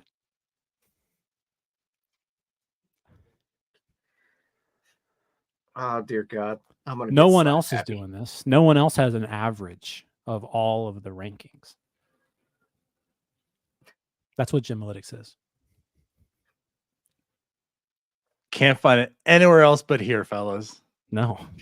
This is proprietary information. It's so over. I worked for an hour on this, you guys. Oh, the pick is in, Jim. The pick is in. Yeah, PJ Orlando. God, we found out about that pick like an hour ago. Yeah. Milwaukee's going to go with high school outfielder Braylon Payne. Okay. It's another really good athlete. Also number 60, though, according to Jim Analytics. So they must really like him. So PJ Orlando, 39th ranked prospect. Braylon Payne, 60th. What are you doing, Miami? Trey Savage still out there. I see the Rays taking him. Them just blowing his arm out. I was going to say the Brewers are up next. The Brewers went with Braylon Payne. Oh, right. That's right. You did. You announced the pick. I forgot. Yeah. Good athlete, really raw, way under slot, so you never know here. How many picks do the Brewers have today? I'm looking. My phone's currently my internet because my internet is down, so I can't look myself. 2. They pick at 34. Okay. Well. So yeah, they must like him a lot.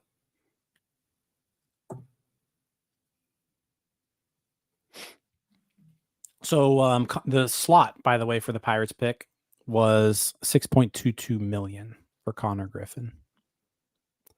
$6.22 million. So Griffin probably gets like 6.4. Yeah, I bet he's slightly over that. How far do they go tonight? They're going to draft the first 2 rounds tonight. So, well, round 1, comp round A, round 2, comp round B. So the Pirates, they pick, obviously they had number 9. They're going to have pick number 37 tonight in the comp round A. And then they will have the 47th pick. That'll be their second round pick. So we will stay with you through all of those picks. But yeah, they've got 20 more to go. That 37th pick has a slot value of $2.5 million. Second round pick is about $2 million, 1.98.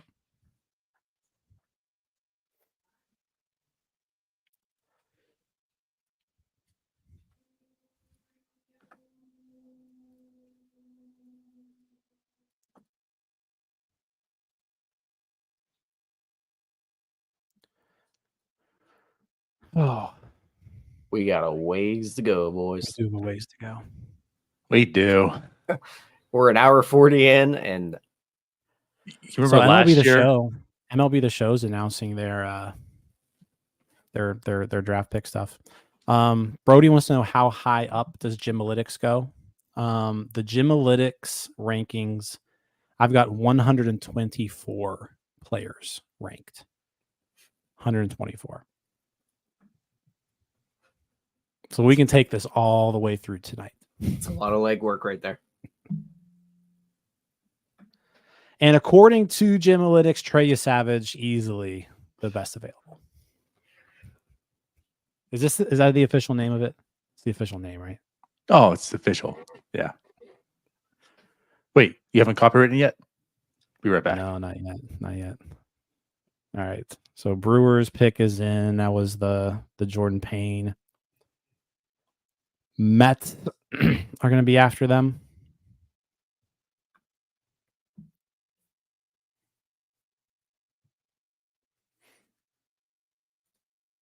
Yeah, I remember this time last year, we were just like talk about running out of steam and stuff, right? Like a long time. Like, we were just putting up Paul Skeens videos and That's true. We had like one 5-minute Paul Skeens video we played, and all three of us just walked up and got food and water. What we need like a draft video to come out from the Pirates, and we can play that. Yeah, I'm getting to the point where I'm going to need a little bit of a just a little break. I don't know how these people do it on these live shows. They get commercials. We don't get commercials. They get some commercials. They do. You know what? We should have filmed a Permani's Brother commercial. We should have had a commercial. Yeah, we should have. Yeah. We should have put together like a 60-second commercial to play just whenever we are like, you know what, we need a break. If only we had been together at some point this last year where we thought about doing a commercial. You know, ironically, before you two even came on, when Ryan and I were just us two, when we did the Fanboys, I created a couple commercials for that. We should have done it for this. Yeah. We should see if Noah wants to join us. He won't. Noah, do you want to come on? Noah, you want to come on for like 10 minutes? Give your thoughts on the pick. Say yes or no. I'll send you the invite. Well, when Noah says no, we could always pull up the Conner Griffin talk from Jim Callis to play. There we go. All right. We're going to get Noah in here. That works too.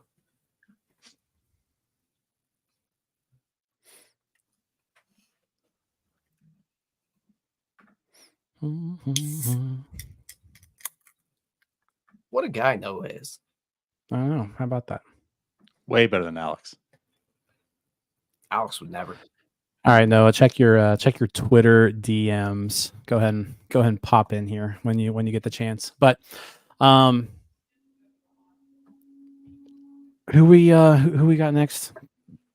We got the Rays. Mets.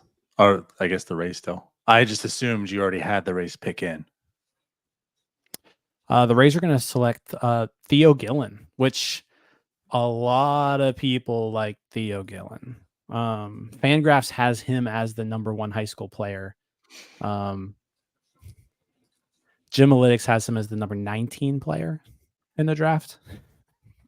But Fangraphs had him number 7. Like Eric really liked him. I love that Eric's always. Yeah. Sorry. Yeah, but like he that was the outlier. Like Eric liked him a lot. Is that what do love that skewed Eric's your rankings a little bit, you think? Probably a little bit. Yeah, because he Baseball America has him 23rd. Pipeline has him 28th. But yeah, the number 7 from Fangraphs definitely bumps him up a bit. I do love that Eric's just always. He doesn't follow along with the rest of the rankings. He really doesn't. He has some weird. Yeah, he has some stuff that not a lot of people have. You could tell though, the one thing when I was putting together this list, there were a handful of people because Fangraphs ranked the top 100, and they're right around ranking 95 or so. Fangraphs got real weird. and like 95 through 100 aren't listed anywhere else. Like he was like, these are 5 guys who I know who I'm going to just slide in here. And yeah, he did that. So, all right, look who decided to hop on here. Noah Hiles from the Pittsburgh Post-Gazette. What's up, man? How we doing, fellas? We're having a blast. I can see. We're debuting the Gymalytics. So I've heard a little bit about how deep did they go? 134 picks. Is that right? 124. Wow. Yeah. That's a lot deeper than Noah Analytics. Mine went 5. I would say the article that you put out was awesome. Oh, really? Thank you. You did a deep dive primer. And Conner Griffin was one of the 5. Yeah, he was first on my list. Yeah. Quick question. Did that go into Gymalytics at all? No. I mean, I don't know if it went into Gymalytics because it sounds like Jim created Gymalytics. So I can't answer accurately what Jim used for his formula. But I will, moving forward, I'm not opposed to using Gymalytics. Anything that allows me to do less work and get all the credit is something I am very much for. That's what Gymalytics is all about. Yeah, that's what it's all about. Are Gymalytics more of a mindset of how to go about compiling information than this draft profile here? I think it's more just stealing work. Hey. Well, not stealing. That's a rude word to say. Work. Like I'm citing the work. Like I'm saying the way that I came up with this is by using other people's rankings. So yeah. I mean, all I'm doing is just taking an average. Average. That's how 99% of people cover the MLB draft as well. There's like 1% of baseball media is actually dedicated towards covering this thing, getting their own scouting and everything. And the rest is us just kind of going off of conversations and stories and rankings that we believe to be valuable. So Gymalytics is just, it's a macrocosm of what we do in the capital J journalism business. I've also heard Apple's already looking into it for iOS 19, right? Next summer to have Gymalytics integrated into their AI system. So Gymalytics is broadening out past baseball even. I'll say this. The good thing about it is it takes the consensus average. It's a foolproof method. Jim's going to win many fantasy football leagues this year. So Noah, Conner Griffin was the first guy on your draft primer. Tell us about Conner Griffin. I mean, what you learned about him. Yeah, I mean, the basic way to summarize him is he's got the highest ceiling in this draft. I mean, there were guys that they probably could have picked who will probably reach the major leagues before him. But as far as, overall potential, I mean, he's the best high school player available. How often does the top high school prospect fall down to number 9? I feel like that's kind of a rarity.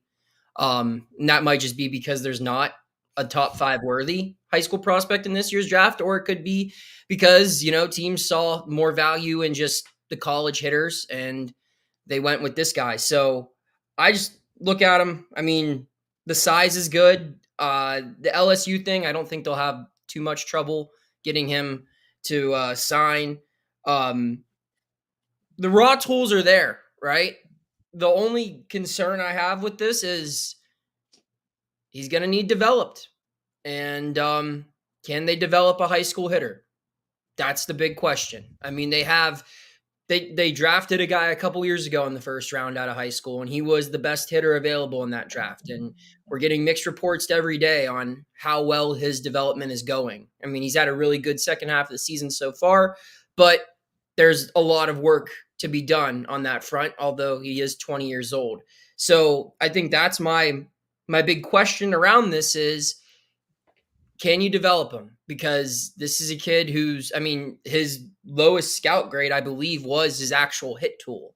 There was power, speed, arm, but just hitting for average was his lowest scout tool. And while it was still good, it's just that's going to take some time to develop, and we'll see how it goes. I think it's going to be something where This isn't a guy that can possibly get up here in a couple of years. I think he's going to need some time, but if all goes well, this could probably be one of the better players taken in this draft if all goes according to the Pirates' plan. I think you hit the nail on the head there. And when we've been kind of talking all day about this. I've been talking with people on Twitter. The main concern with drafting Conner Griffin, who again, out of all the realistic possibilities, he was my first pick, assuming that Weatherholt wasn't going to be there. Yeah. But the concern is, like, do you trust this Pirates team to develop Conner Griffin, develop a high school bat with a hit tool that's not necessarily his strength, right? So, so that's where we're at right now. Is can they actually develop him? He's got all the tools, like you said. Now it's just up to the Pirates developmental staff to get the most out of him. Yeah, and who's to say that this developmental staff will be the same throughout his minor league journey? And then that's not me hinting at any changes on the horizon or even, hoping that something will happen. It's just baseball, people change jobs a lot in this field. And, this kid's going to probably need at least 3-4 years of minor league development. Who's to say that people in their current positions now will still be there throughout his whole process? Or maybe they do figure it out. I mean, maybe they've just been wrong early on and they start striking gold with guys like Johnson and Griffin and whoever else they take. I mean, it's been 5 years. I feel like we don't have a tiny sample to go off of, but this is a different player. They haven't really drafted anyone like this in this regime, right? Where it's a top 10 pick on a raw high school talent. I mean, Tamar was a high school kid, but I mean, he's 5'8", 170. He's not a physical freak like this kid where you're drafting maybe the best athlete in the class. Yeah, that's a good point too. To keep things fair, I mean, that's where my reservations come in. Like, are they going to be able to develop this kid? But 2 years ago, we were saying the same thing about the pitching, right? Like, if you're going to look positive and say, like, things don't always remain the same, I was a believer that they can't develop pitching at all. I mean, I think that I can speak for all of us for the most part. And, like, look what they're doing right now. So maybe there's a turn, right? Maybe they're going to figure something out on the batting side. Like you said, give them some years here. Here's the other thing. What if the kid's just really good and they don't need to tweak a million things? It's just he plays like a top 10 pick, comes in, excels at every level in the minor leagues, and reaches the big leagues. I mean, that happened with McCutchen. That happened with other guys, right? I mean, and I'm not trying to say that this kid's the next Andrew McCutchen or anything, but I mean, that it's not. It's not like everyone they draft will fail. Like there's some guys who might just be good at baseball and they don't go through a lot of struggles and they figure it out and get to the big leagues and they won't need as much help as other guys will. So I don't know. I mean, you guys are right though. I mean, this is the risk that everyone had in their mind when they saw high schooler. That's, the pessimistic Pirates fan point of view is get the guy who needs the least amount of help possible because you don't trust the people who are helping him, for better or for worse. And this kid's going to need some help, but maybe he won't, or maybe they help him in the right way and he gets up there and he's a stud. Who knows? I mean, it's a crapshoot, man. It's the MLB draft. Noah, do you have any insight on how the Pirates draft process is working now with Delicari kind of moving up, I guess, and then Horowitz coming in?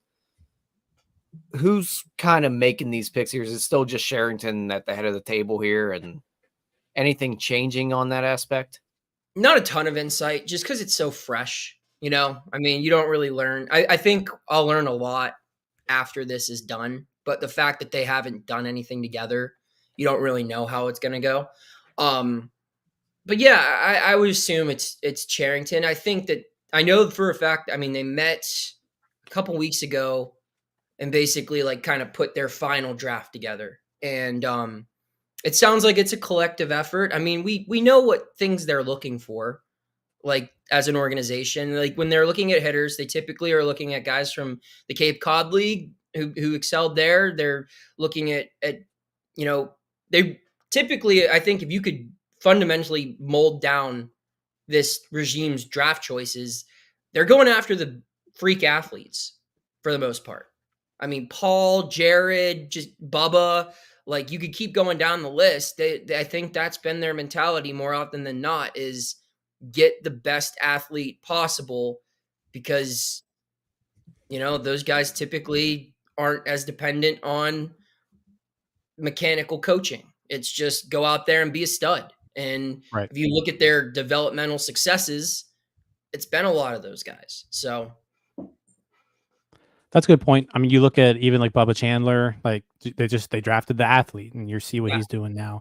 Lonnie White too. You mentioned Jared Jones. Yeah, and it's gone the other way too, right? I mean, Lonnie White Jr. hasn't really developed the way we wanted him to. Braylon Bishop hasn't really developed the way we've wanted him to. So I mean, there's definitely going to be success stories and people who failed, right? It's just kind of how baseball is. But I think that's what kind of gravitated me towards Conner Griffin more than anything, was just the overall athleticism, the ability to not only develop some power, but to have the speed with it as well. And then also being able to play a premier position. So like being able to play shortstop or center field, steal 30 plus bases, that kind of potential, that kind of speed, and then be able to develop plus power. Like that's what I want to see in a prospect. Like that's who you want. Especially with his age too, Jim. I mean, you don't have to put him in any type of box. Like you never know what's going to go on in his development, maybe an injury, or maybe he just grows into his body differently, and you can move him to a third base, a first base, somewhere where he hasn't typically played before. I mean, a lot of these guys get drafted out of high school as shortstops. Not many of them end up as shortstops, right? They end up as a corner position if they develop into more of a power tool player, or they can go to a corner outfield, or if they stay on their athletic trajectory, then they can be an up the middle shortstop, center field type player. Who knows? I mean, but that's why, like I said, you draft the best athlete in these instances, because you get somebody who can mold into whatever their trajectory takes them into. Whereas if you get like a Tibbs here, you kind of know what you're getting there. Like you're not changing Tibbs into a shortstop. Like it's pretty clear that this is a first baseman who's going to be, a plus 120 or an OPS plus of 120 type player at his ceiling, and there's nothing wrong with that, but that's the kind of guy you're getting there, where it's so open-ended. It's a blank canvas. I think it's probably their at least most prevalent blank canvas that they've taken on to this point. Oh yeah. By far. I mean, Nick Gonzalez, that at least I think everyone thought he was a close to finished product. Yeah. Offensively. I mean, Nick and Tamar, I think, are very similar prospects, where they're smaller guys. Their hit tool is clearly the selling point there. You're not drafting them for their glove or their athleticism. It's just, these are guys that you're going to bat high in the order and that will consistently generate runs. That's their selling point, where it's is, and like you said, like, I mean, their other picks have been pitchers, or Henry Davis, same thing. He was a hit tool guy. That was the whole selling point behind picking him, was, this is a guy who's a big league ready hitter. Well, that's what the grade was anyway. So yeah, like you look at this is, I can't tell. I mean, when's the last time they have drafted a dude like this, where it's just the raw athleticism is what stands out most? Cole Tucker? Maybe. I mean, if we're talking guys. Yeah, I mean, honestly, like that kind of, that's probably it. Because Cole Tucker was a guy where, tall, lanky, speedy, could develop into his body, hit for power. It just never came. Right. So that's the thing with drafting guys like this, is you're projecting what they're going to be 4 to 5 years from now. Because it's different when you're scouting a high school kid. They're still like, they have so much more to do. They've got to grow into their body a whole lot more.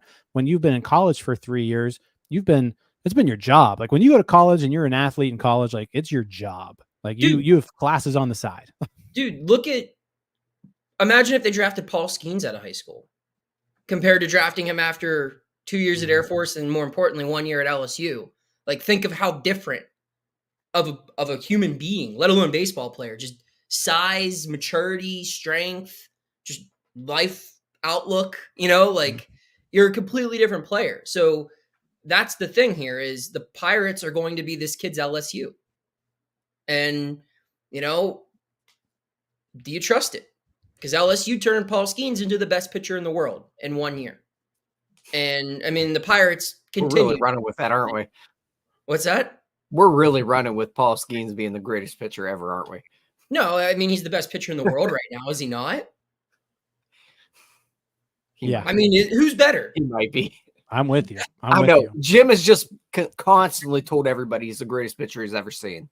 And it's just grown and grown to the point where it's like, yeah, he might be right.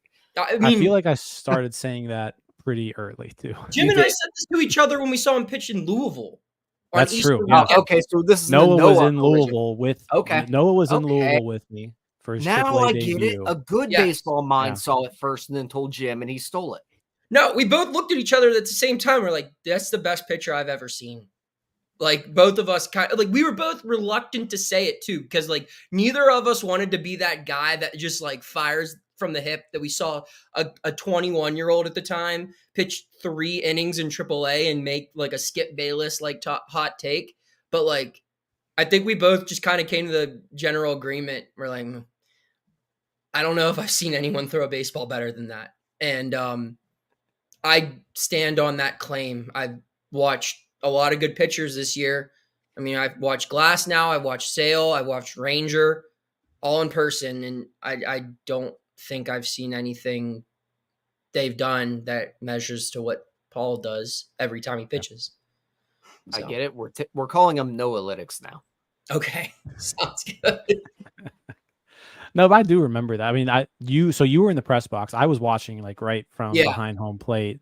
And then I came up to the press box after he got pulled. And yeah, I just looked at it. I was like, this dude's incredible. And like you were sitting right next to the StatCast guy. Mm-hmm. And he too was just like, this is crazy. All of them. Like every person in that little, you call it a press box. It was just kind of like 3 cubbies. It was tiny in there. And literally a box. Yeah. All these people are just like, what did we just watch? And he hasn't really looked any different in any time I've watched him pitched, like in any game. The worst I've seen him was his big league debut. That was the worst I've seen him. Yeah, that was his worst game by far. Mm-hmm. And he's been great ever since then. Yeah. So. Well, who are they going to get here at 37, you think? Oh, I don't know. I haven't even looked at the board. You think they're going to go? Now they went high school bat, right, with this first pick. Typically I kind of like a high school arm here or another, like someone that you're kind of reaching and maybe going over slot for. Like that's kind of who I like in this area. I've got a player in mind. I want to make sure he's available. So Kalen Culpepper was just picked by the Twins. Okay, I'm gonna throw a name out here. Number 32 guy on the board. How about Tommy White? Little Tommy Tanks action. I don't know if Tommy White gets to him, but if Tommy White gets to him, like hell yeah. That's your big league ready bat.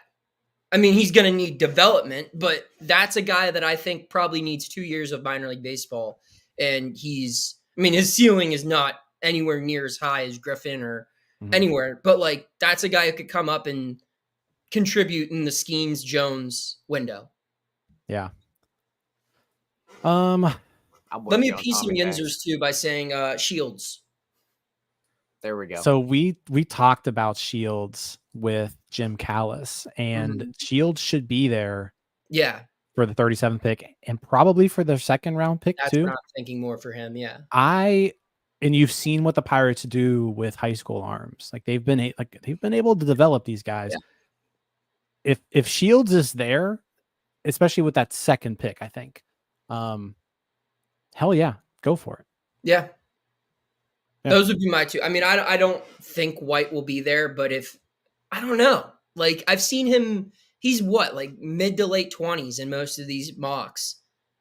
I don't think it's out of the question for him to slide to the mid 30s.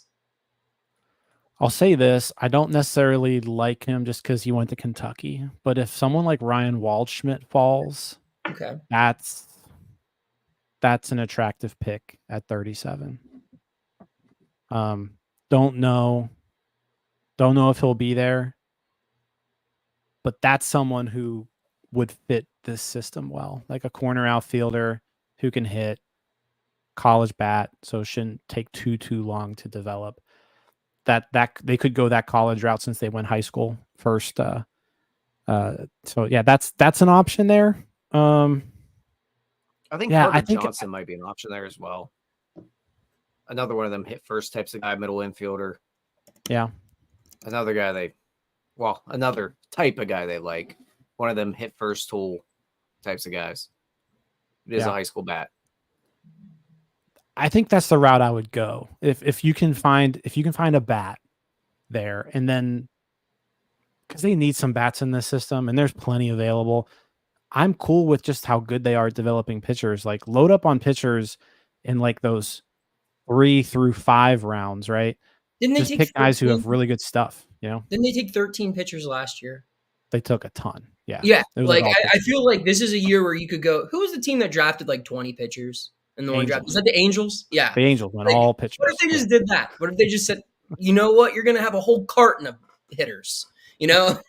Like, they just. I would say no to that only because you need pitching. Yeah. Well, you need pitching, but they've also shown they're really good at developing it, right? So if you're good at developing pitching, get pitching.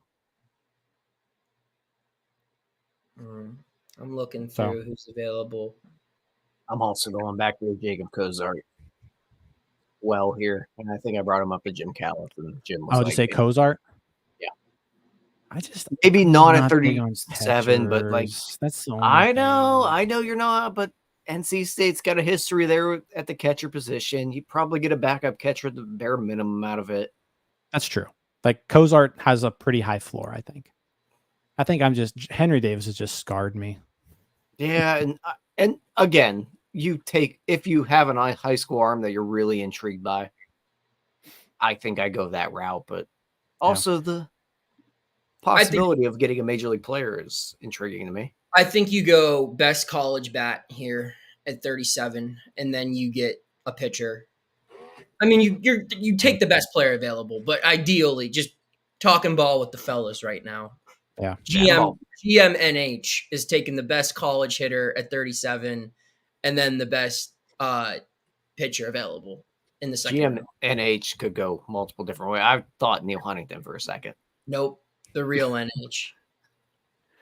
You don't want GMNH Neil Huntington doing any more drafts. That's for sure. Yeah, he didn't do that. Orioles just picked, by the way, Vance Honeycutt, outfielder from North Carolina. So, he was really high on Baseball America. They had him 13th. Jim Analytics had him at 25. Mostly because Fangraphs didn't like him too much. All right, fellas. Well, I got dinner here. My poor girlfriend is sitting by. We just got back from a walk, and then I said I got to hop on the show with the boys. So Noah, just real quick though, are you going to create Mount Union on NCAA? Well, if you can create it, then yes. I mean, I just tweeted out a thread earlier this morning about my whole plan. I'll read it off here before I leave. I've got a couple more minutes. What the hell? So right now my strategy is this. I am deciding between 4 teams to start my career with: Hawaii, Marshall, Akron, and UTEP. So my strategy is step 1, group of 5 school OC, establish myself as a young, innovative offensive mind, score lots of points, and do it in a flashy way. There needs to be one game where I take a Power 4 school into overtime, and we have to win a bowl game by like 40 points. That's step 1. Step 2, low tier Power 4 OC. Thinking ACC or Big 12 here. Not the SEC, not the Big 10. You know, Okay. I'm thinking maybe I go to like a Texas Tech, maybe a Virginia, something along those lines. Find a school that's in desperate need of a shakeup. Bring a few of my star players with me through the portal and turn a once dead program into a 7-win team. Beat the rival, pull off one upset over a ranked team, have one dude lead the country in either passing, rushing, or receiving. Phase 3 of my plan: head coach for an AAC school. There's going to be Power 4 schools interested, but I don't want to get too big too fast. I need to find a program that has decent resources and reasonable expectations. I'll take a few of the younger guys with me in the portal, and we can build a culture together. Offense will remain the selling point. Every total will be plus 70 points. Eyeballs equal currency. We will become the influencer program with an emphasis on good relationships with the media and strong individual branding. We will be fun and lovable, and Coach Hiles will be viewed as the guy who gets the most out of this generation of athletes, which takes us to phase 4, mid-tier Power 4 head coach, SEC Big Ten. After promising to remain at insert AAC school for life, highlighting what we've built in our strong upcoming recruitment classes, I will bolt right before the biggest bowl game in our program's history, taking the majority of my staff along with me, along with a handful of current starters and blue chip recruits. I will quickly become combative with the press and talk endless smack on social media to coaches who have accomplished far more than I have. Our team will be undisciplined, but incredibly entertaining. We will develop an us against the world outlook that will unite the fan base and resonate with recruits that have a chip on their shoulder. I will luck into an upset via Hail Mary or blown call and act like it was my coaching that won us the game. We will become a regular playoff team. I will then probably leave elsewhere for more money. That's how I'm going to play this game. You put a lot of thought into it. I literally texted my girlfriend this morning. I said, I'm going to think all morning about how I'm going to, I like sat there and thought like, okay, how do I go about this? How do I want to do this? And this is, I spent my whole morning doing this until Ben went on the radio. That's what I did this morning. Some people do Gymalytics. Some create their path for a college football success story. You can read more on that at my Twitter. Because I have my reasoning for my 4 starter schools, and that's what kind of spurred this for Akron. Part of the reason I like Akron is because I could poach studs from Mount Union. I could just go there and grab a couple of guys, some good receivers over there. And my friend's dad used to own a rubber factory, so I feel like that's got to be good for some NIL money. So you never know. You never know. But all right, I got to get going. It was good talking with you guys. Thanks, Noah. Appreciate you. Best of luck in college football. Yes, best of luck to you guys as well. Best of luck. All right, later. See you, man. That's fantastic. That was great. So glad where the hell did DiNardo go? I don't know. I had to kick him out of the screen because he was just sitting there with. What is going on? This is one of our biggest shows of the year. There he is. And he's just masquerading along. He missed all of this. Now we can't hear him. Back. I heard every bit of it. Man. I'll say this. The rubber factory, that's going to be a big sponsorship deal for him. Oh, yeah. That was great. That was great content by Noah. I appreciate him hopping on. You can find Noah right now. You can find Noah on Twitter, Noah Hiles. You can find him writing for the Post-Gazette. He's the Pirates beat writer. So, yeah. Thank you, Noah. It's my turn for a bathroom break here. Sorry, Noah. I interrupted your. All right. You go ahead and take your break because I need a break after this. So you break and then I'll break. Okay. All right. When do I get a break? You were just on a break for like 30 minutes. Yeah. So here's the thing about that. So my DSLR that I have for my webcam, right? The power source that I use, because you have to run on a battery, obviously, right? Unless you have like a connected battery source to it.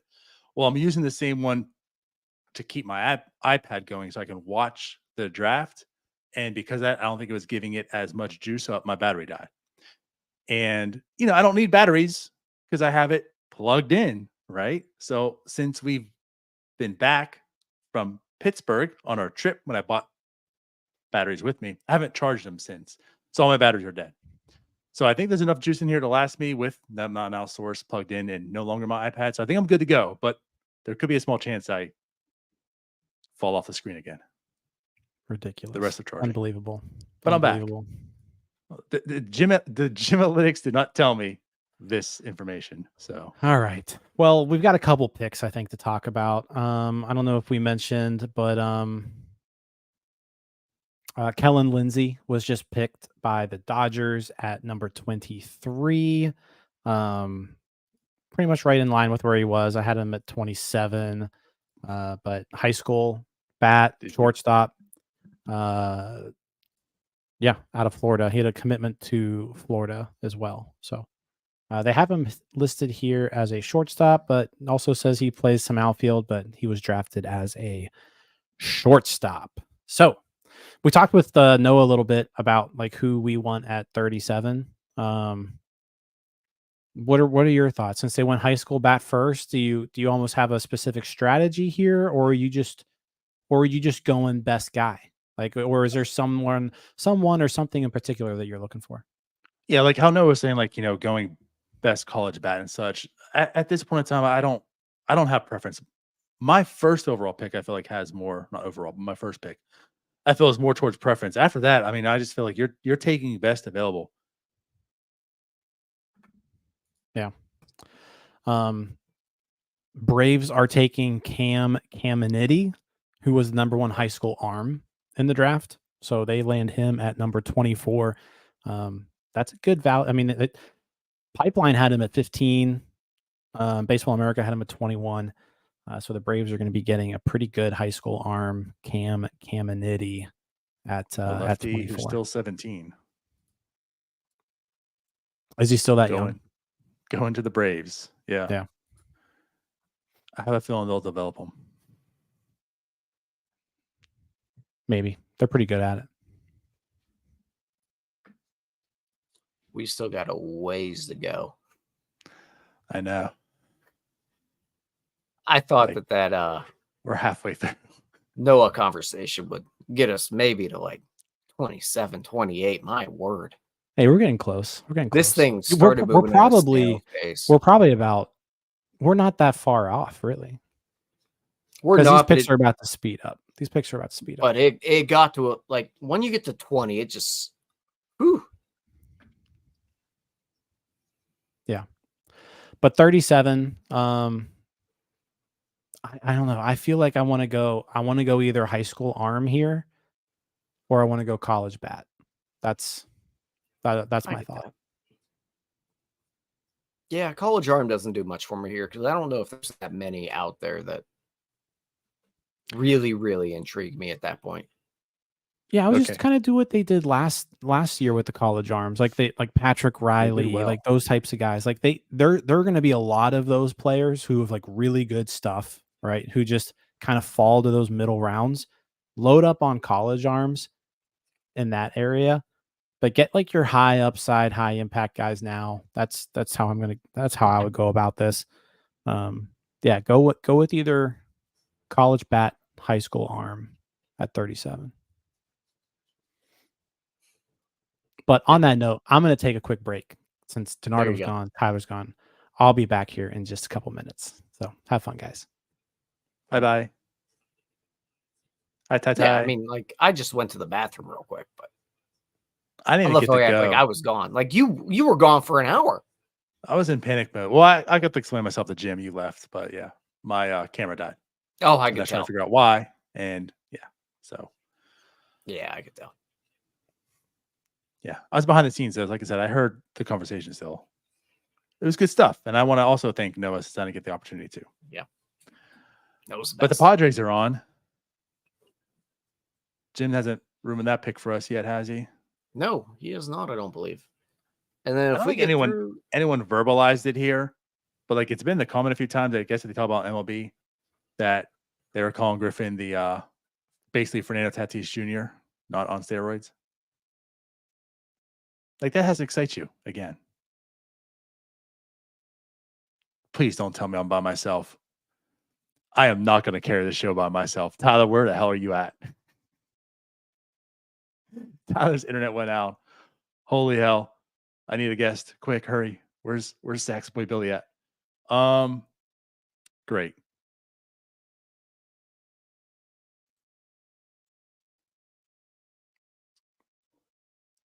I am not prepared for this.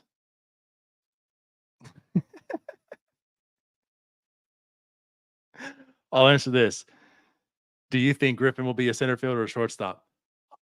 I don't know if we even talked about this on the stream because it's been so long. But my thought is, again, like knowing the Pirates, they're going to start him out at shortstop. They're going to give him every opportunity to. I think he probably ends up in center field, just more or less again based on like what Jim Callis was saying and everyone else. But I feel like they're going to start him there. The Pirates seem to be perfectly okay, especially middle infielders, starting them out there until they have to move them out and out. That's right. Deno's dugout. Jeez. Throwing it back right now. Looks like Tyler's coming back here. Thank God. There for a second. I am not ready to talk about the MLB draft pick 25 by myself. Again, man, I'm on a hotspot because my Wi-Fi is down. So I'm just trying to roll along. Right.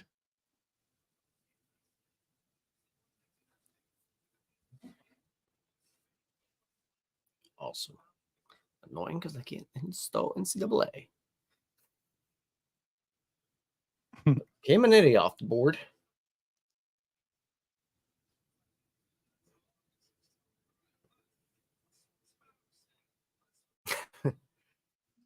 It is wild just how far we've come.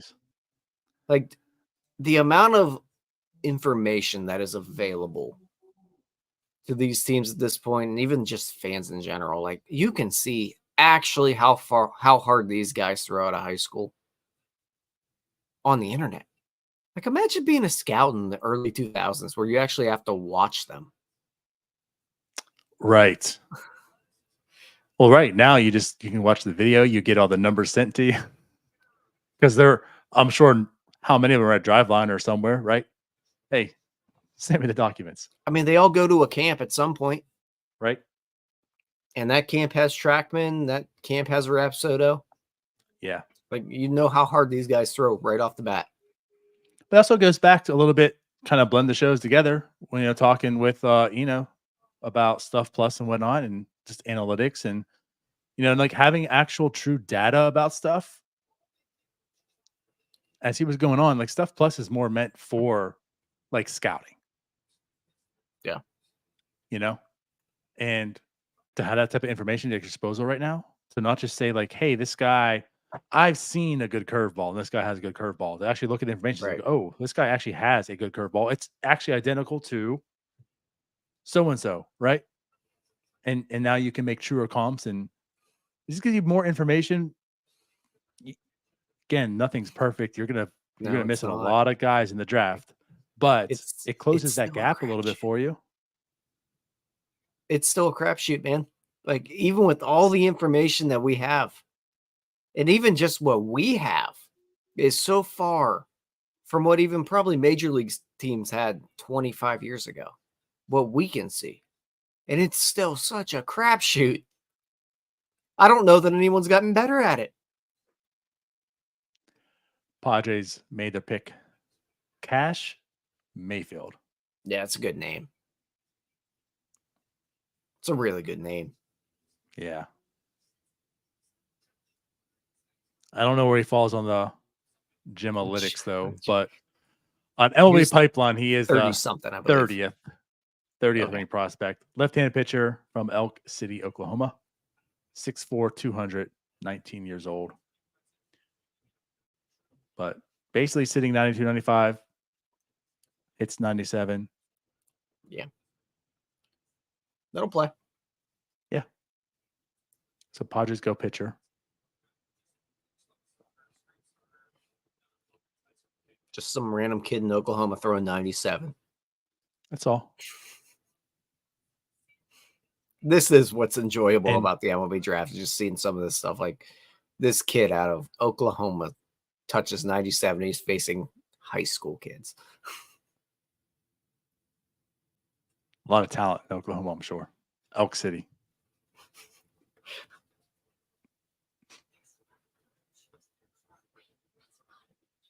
Sorry, CL, I'm starting to yawn. I know you don't like it. Now the Yankees are on.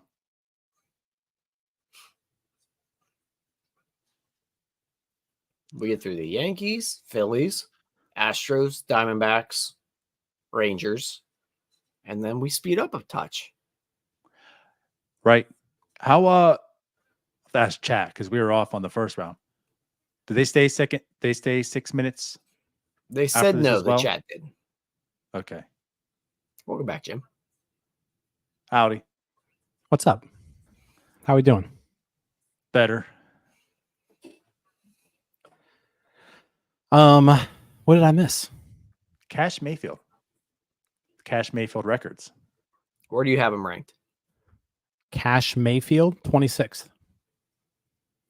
Good pick.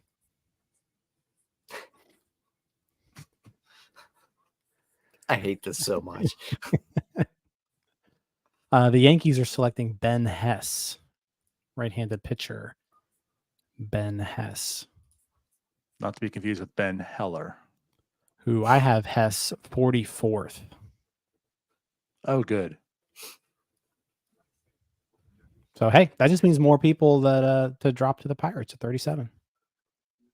True. Yeah. Thank you, New York. Thank you, Miami. Yeah.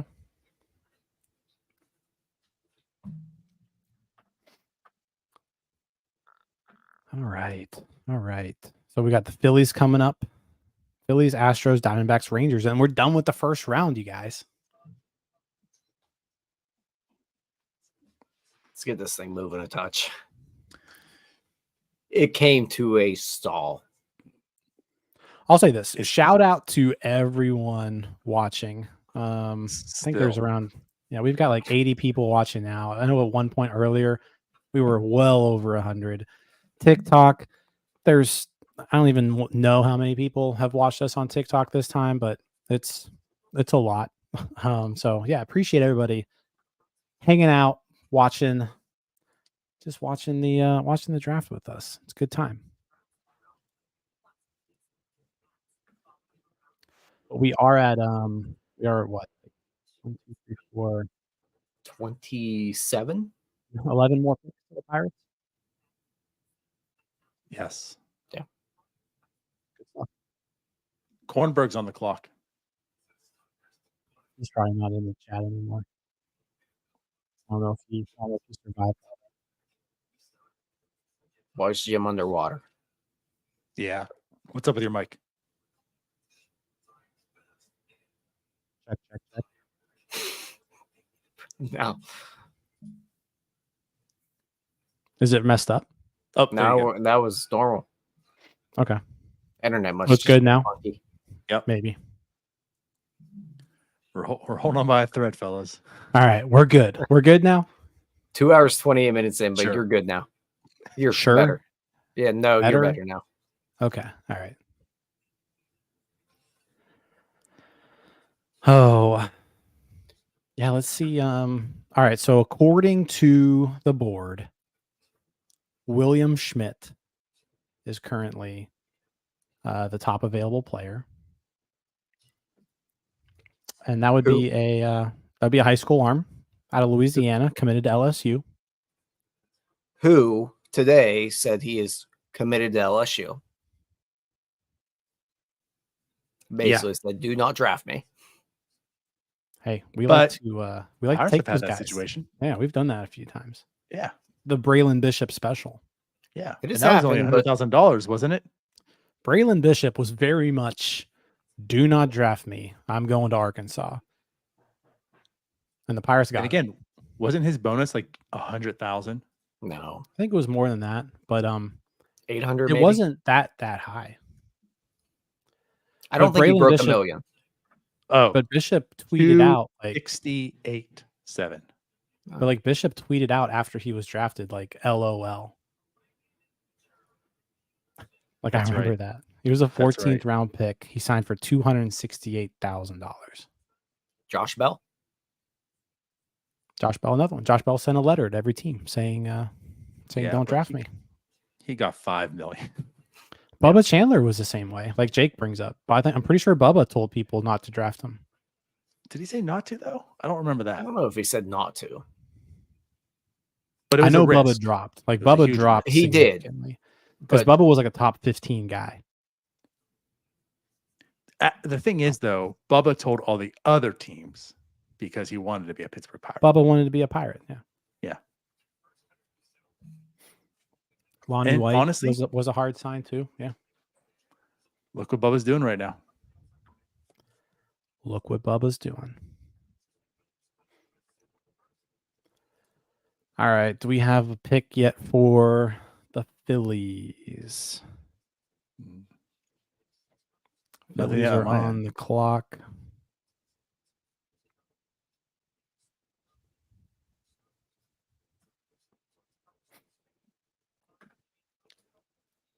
I'm not seeing anything yet for Philly. So outside Schmidt, though, Brody Brecht would be the next guy.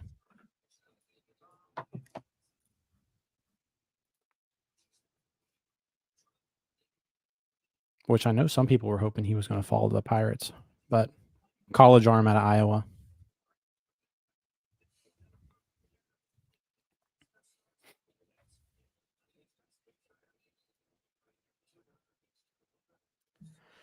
Phillies are selecting Dante Nori, outfielder, high school. Let's see. I had him 75th. 75th. He was not ranked on Fangraphs top 100. 80th on Baseball America and 48th on Pipeline. So yeah, we're getting that. He's the oldest high school player. He's gonna be 20 in 3 months. He's gonna be 20 in 3 months. My word.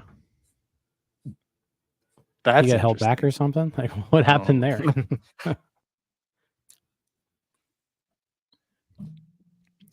All right, so Dante Nori off the board.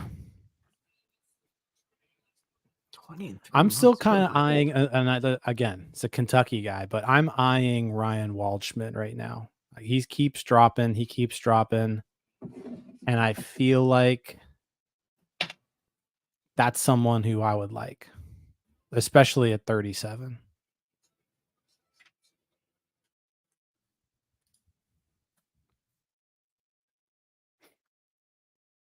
Just kind of like one of those guys who's pretty like he's not like super tools, like he's not like none of his tools scream out to you, but just like a solid player across the board.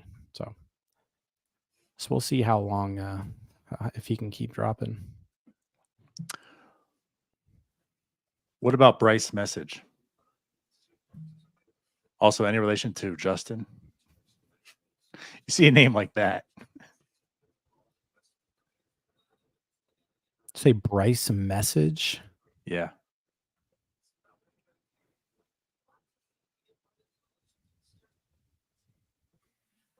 Right-hander from Jersey.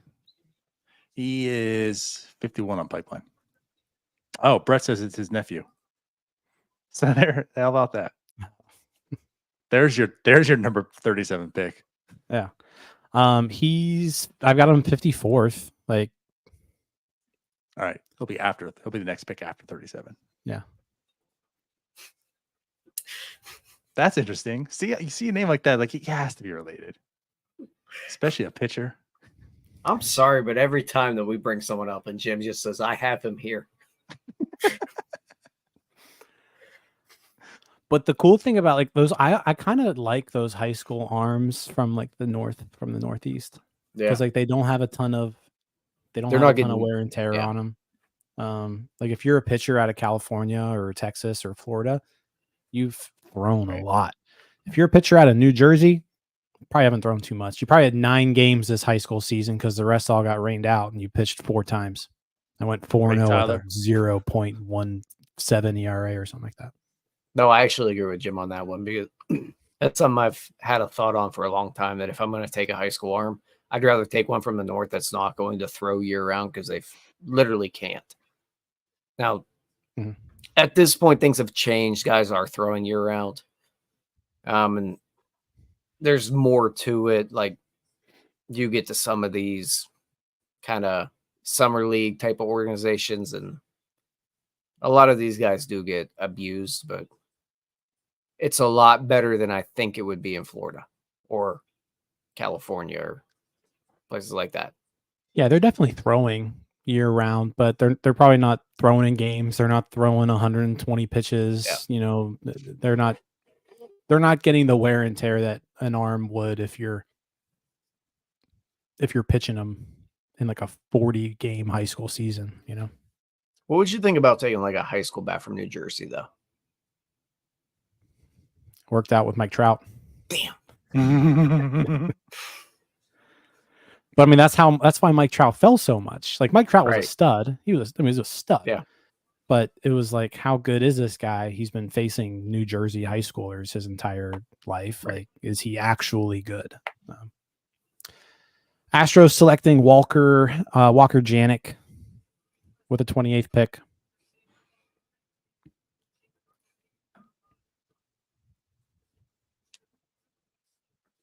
Catcher. He was one of the best available that the rankings had. It's a good one. Pulse or Jim Callis is on my TV right now. Yeah. You could saw like 2 weeks ago on NS9. Why didn't Jim Callis get all dressed up with the suit and tie for us? I know, right? Why didn't you guys get all dressed up for the suit? Actually, that would have been funny if you guys did and he showed up the way he was. Right. We got to do that for our next guest sometime. Yeah. David Shields is being brought up a lot in the chat. And I think David Shields is someone you absolutely have in play for one of these two picks coming up. Like high school arm, projectable, lefty. Like he kind of checks off all the boxes that you want to see in a high school arm. Also a northeast guy. Yeah, checks boxes. Ben Carrington likes guys. Carrington loves guys who have to check off boxes. But yeah, I would be fully on board with going Shields. Maybe not with this comp pick, but the second round, I could see that.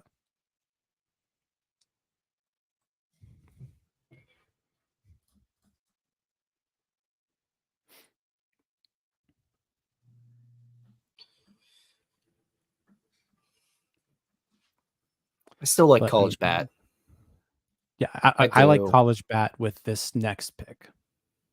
I like college bat a lot. But I can't understand high school arm there.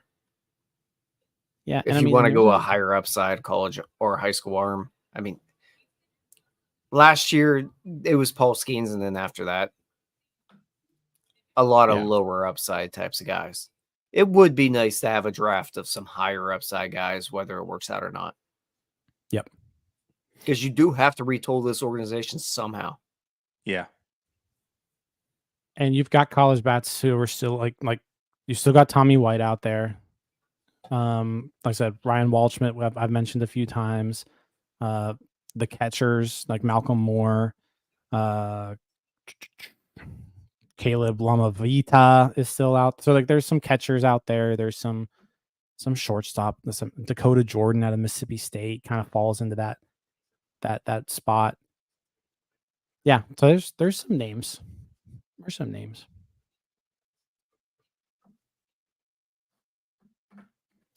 I also love these shows because like 3 years later, we don't remember who we talked about. Right. Alex, and it's also funny too, like when a prospect, like last year with McAdoo, it's like, what do we even say about him? Right. Because that time, McAdoo was like a 12th round pick or something. Yeah.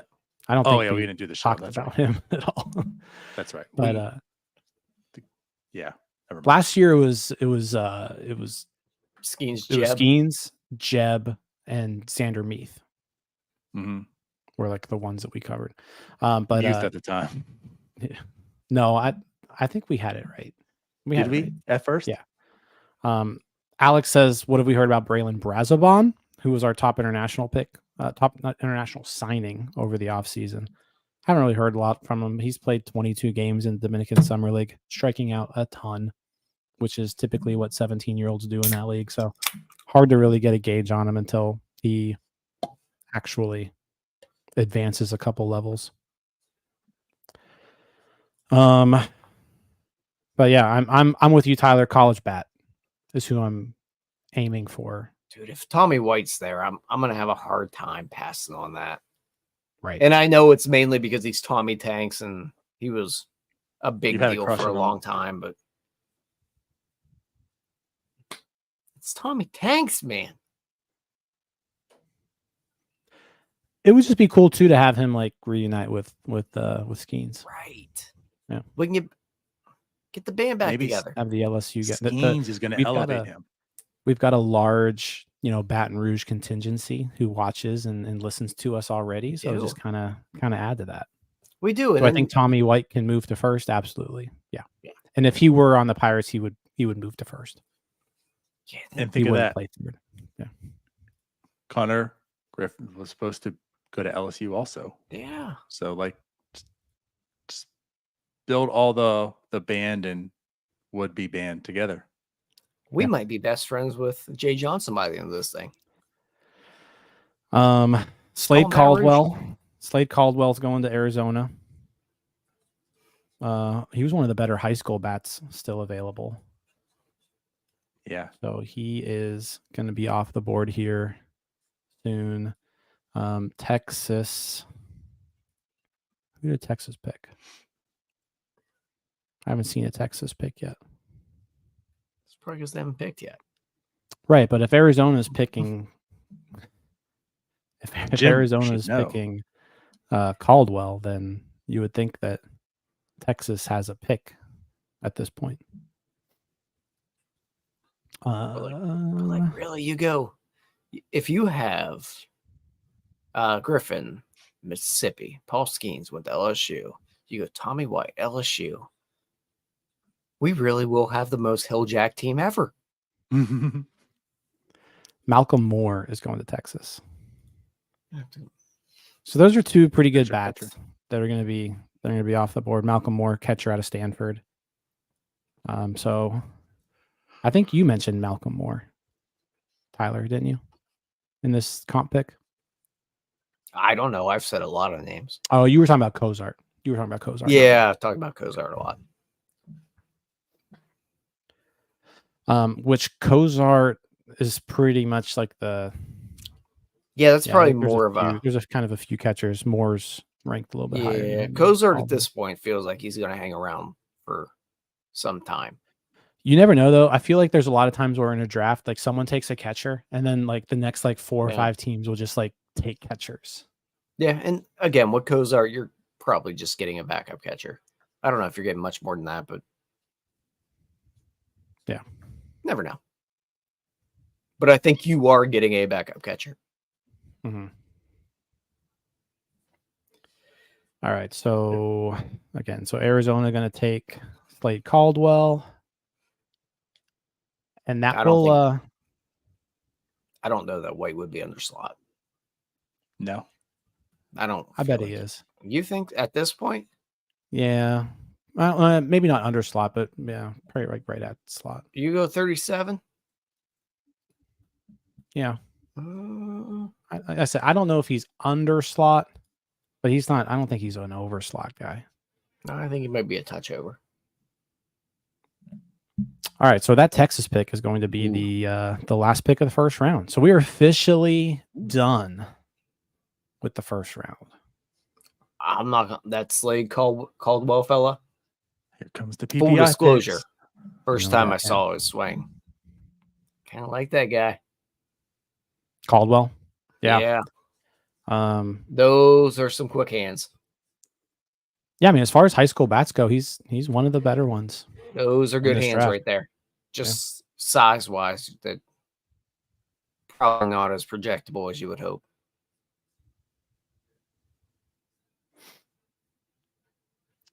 So Tommy White's still out there. Ryan Waldschmidt's still out there. And then if you want to go pitcher, I mean, Brody Breck still there. Ryan Sloan is there too if you want to go on a high school arm.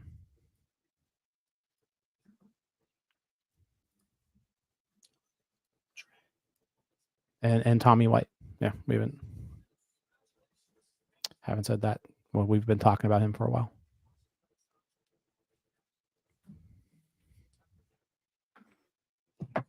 Mm-hmm.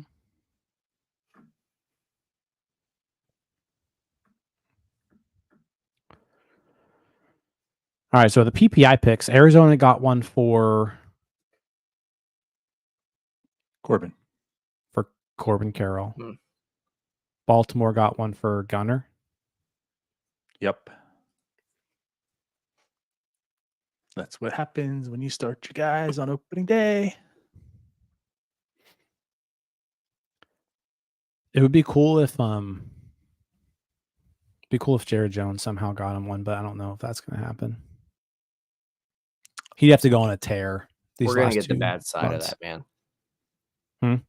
We're going to get the bad side of this. Yes. Oh, yeah. Like Paul Skeens is 100% finishing in the top 2. Right. And he's going to get 4 Jared years Jones of his time. Yeah. And I mean, I can't even blame the Pirates for it. No. Like I think the Pirates handled Skeens perfectly. It's just like, and this isn't criticism. This isn't saying like they should have. It's just like, it's one of those things like if they could have found a way to start him in the minor or in the majors, because you can't expect him to be as good as he is now. No, I mean, you really can't, even with everything we've seen, and even with what Jim said about him being the best pitcher he's ever seen when you saw him in Louisville. Even then, you still can't start him in the majors then. Like, he didn't throw it all in the minors. Right. It just sucks. It's the way it works out. Yeah. Which actually Sorry, Jim, go ahead. No, you're good. OG points out that like Jerry Jones can still get the Pirates a pick, but he has to basically win the Cy Young in the next 3 years. Right. Which isn't going to happen because Paul Skeens is going to win those also. Paul Skeens is going to win all the Cy Youngs. And the Pirates lose out again. There's not going to be any Cy Youngs left for Jerry Jones. Wouldn't that? That's what I said. Like Paul Skeens is winning Rookie of the Year, Cy Young, and Cy Young in his first 3 years of eligible, and not getting anything from him. You know what? Actually, let's say if the whole trade thing was actually real, that never happened. The thing where the Orioles offered Jackson Holiday for Jared Jones. If Jared Jones goes and wins a Cy Young award in the American League, do the Pirates still get a PPI pick? It's all ineligible. No one does. No one does? No. It has to be with the original team. Yep. That sucks. Yeah. Maybe. I actually do. I know, but also it's not going to happen. It's not happening. But I bet that was a question I had. I do think they need to make an adjustment for that. Like, and maybe Paul Skeens will be the reason they make an adjustment. Is if you're up within your first year of being drafted, like maybe the year after being drafted, then maybe we make an exception to this rule or adjust it somehow. Because really, what are the Pirates supposed to do in that situation? He was just drafted. We got to see him pitch in the minors before we can call him up. What are they supposed to do? Manipulate his time even further. Yeah. Right? No, I mean, you're 100% correct. It's just funny. Like, you can't blame them at all for doing what they did. Not for this one. Mm-mm. And again, like they started Jared Jones on day one. Like you have to credit where credit is due. They did something that you never, ever, ever, ever, ever would have expected. And the chances are he's going to stay up the entire year. We'll find out. But it just sucks. Just a programming note. If you are watching us on TikTok, you might realize that we're a little choppy. That's because my computer's about to die. That's doing the streaming on TikTok. So the TikTok stream is about to end. Just a heads up. So if you still want to continue watching, head over to on our profile. So just a heads up to everybody. Sure. I read your mind, Tyler. He went underwater again. Yep. Came back up for air, though.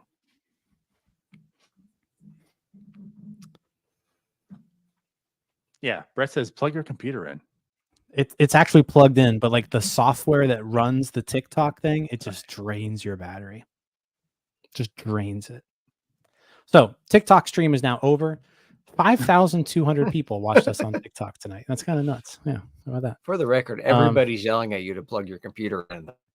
They're all watching. I know. YouTube. My computer is like, if I could shift it, like my computer is plugged in right now. The battery just keeps draining it.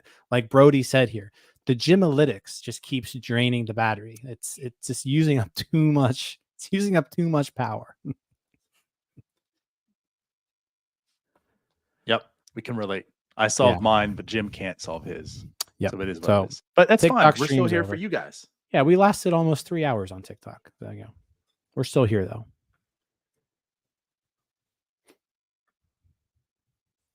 How much would it take to sign Paul Skeens right now? If you were a free agent? No, just for the Pirates. Extend them right now. Depends on how much you want to extend them by. Well, I think that comes into play. Like if you're Paul Skeens, you're not signing anything more than 7 years, right? Yeah. Like you got 5 years left before you're a free agent. I would say, okay, if you want to go ahead and maybe pay me a little bit more up front, I'll give you 2 free agency years. That way I'm still a free agent when I'm 30.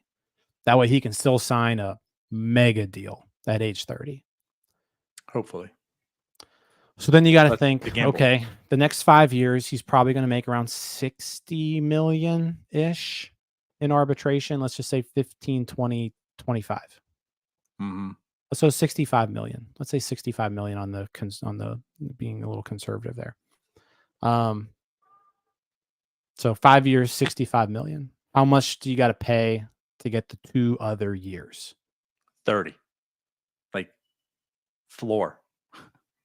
7 years, 135 million. 7 years, 140 million, maybe something like that. I was gonna say like 150-ish. It's like these 7 210, 7 240s. That just doesn't make sense. Yeah. Like if it's going to be 565, 7 200 that's ridiculous. There's no point. But I could 7 140. That probably gets it done. Like that's enough incentive to say, I'll stay and not enter free agent at 28. Yeah. And that way he's still a free agent at 30. He can still sign a monster deal. And the Pirates get him for an extra, 2 years. Right. Yeah. 6 years. I like OG said, 7 140, 7 150, somewhere in that area. That probably makes sense. And it's just a matter then on if your Skeens, like, do you want to do that or not? And that's where I'm at. Like, I don't know if I do that. Yeah. I might just say, like, I'm just going to run it out. And age 28, I'm going to go in there. And you think I'm going to make a contract at age 30? Wait till you see what I'm going to get at 28. Yeah. So I mean, the perk is now I hit the free market. Like, if I'm Paul Skeens, I'd be interested in that. It's tough to turn down 150. Well, you can pay him more right now. Like next year, instead of making $750,000, maybe you pay him $10 million next year. That's a lot of money. That's a big difference. And I mean, he signed a huge signing bonus, so he's got money. He's got money in his bank account, right? He also has a girlfriend who makes a decent amount of money too. But he's probably going to make more, I would guess. Oh yeah, but I'm just saying, but it's also not. He's not in a situation where he has to have money. Give me whatever you got. He's comfortable right now as hell. Yeah, I think. But yeah, that's where. I think that's 7 140, 7 150. That's kind of the sweet spot. Diamondbacks are picking Ryan Waldschmidt here. This comment killed me. He also only fishes. It's basically all he does. He just fishes. So yeah, you don't really need the money, I guess. Not the Diamondbacks already picked Baltimore. Baltimore's picking Waldschmidt here. But just seeing Livy talk about him getting pulled from that no-hitter and watching that video, I'm sitting there thinking, like, how is Bob Nutting watching this and not thinking, oh my God, I have to keep this guy around, and just seeing dollar signs in his eyes? Because Bob doesn't look at dollar signs in that manner. That's why. Yeah, it's a here and now. It's still risk. He doesn't like risk. So I'll pay nothing, get the dollars now, and then move on. Because I could pay and lose money, but I'm absolutely gaining money on whatever we're getting right now. But you see Livy Dunn talking of like literally all over Twitter or X, whatever you want to call it. She's on a red carpet. They're talking about the Pirates. Right. How do you not look at that and go, I'm going to make so much money?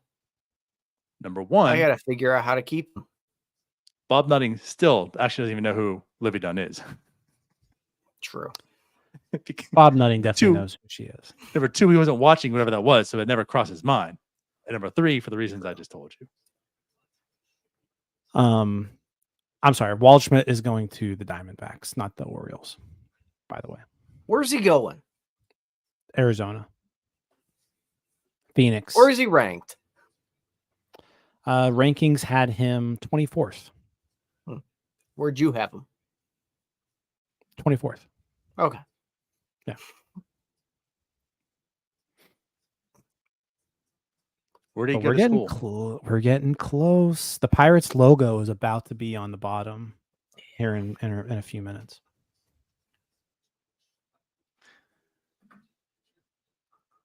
That's where we're at with the stream. The Pirates logo are about to enter the chat. Some news about Jack Caglianone says the plan with the Royals right now is to continue being a two-way player. Cool. I mean, I love that. I don't. Yeah, I think it's kind of dumb.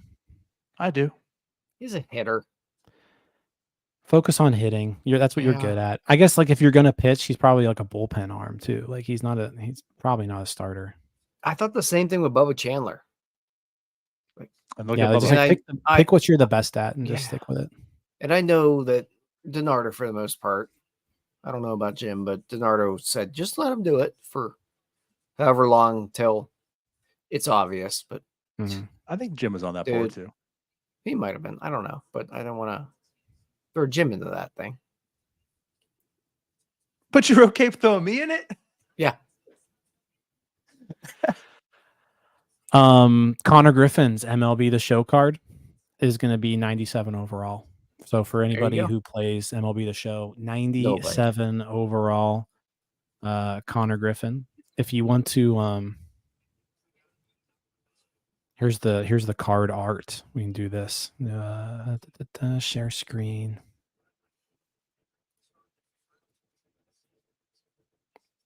Right there. Conner Griffin. I feel like I could have found a better picture for that. Well, they have him pitching in the picture, which is, on top. I don't know why you would do that, but yeah, Conner Griffin, 97 overall in MLB The Show. Nate wants us to help him know that we didn't just take Cole Tucker 2.0. I'll say this, like the frame and everything is pretty similar, but Cole Tucker was not the number one high school bat in the that was in a reach draft. Like 20, Cole Tucker, 20, Cole Tucker was a reach. They signed him to an underslot deal. Like this is not him. This is the number one player in high school baseball. He won the Gatorade National Player of the Year award for high school baseball. So like it's not the same. Yeah, I'd say profiles similar, but not the same skill set. Yeah, I think Cole Tucker was really, really strange as a Pirates fan. And then some things came out that I think it was the Athletics after them were interested in taking him, so the Pirates took him. Even then, it didn't make sense. It was a bad pick, obviously. Yeah, and then that does make sense. The Athletics were interested in him. Yeah, that's the red flag. OG mentions too, like he's not like Cole Tucker too. When he was drafted, was like skin and bones. Conner Griffin's 210 pounds. Like he's 6'4", 210. He's a tank. Cole Tucker was terrible. Yes, I have many tweets out there calling him terrible the day he was drafted. So we're on pick 32. Pick 32, Baltimore. So Cole Tucker, according to Pipeline, of course, Cole Tucker was the 67th ranked prospect in the draft. There's your difference. Griffo Farrell is the Baltimore pick. Hey, the highlight they're showing of him is him doubling off of Louisville. He's Virginia's shortstop. Consensus rankings had Griffo Farrell at 63. So I'm sure the Orioles will turn him into an absolute stud. Oh, absolutely. So we are 1, 2, 3, 4, 5 picks away from the Pirates picking. We've got plenty of players available.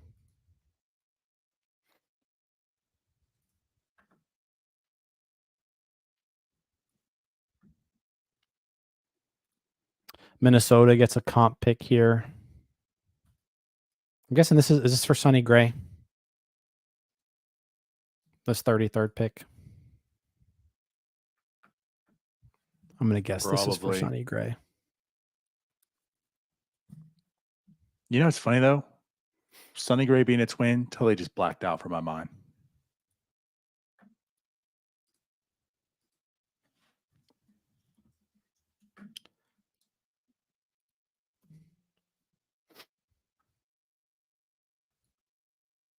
Baseball America is experiencing some technical difficulties right now. Not a good time for that.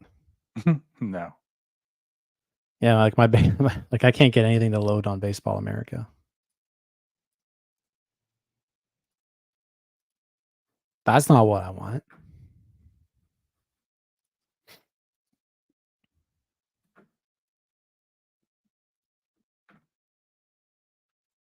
I'm struggling too. You're struggling? The Baseball America? Yeah, it's not loading. Oh, yeah. Baseball America is not loading. All right, so Griffo Farrell to Baltimore at 32. Kyle DeBarge going to Minnesota at 33.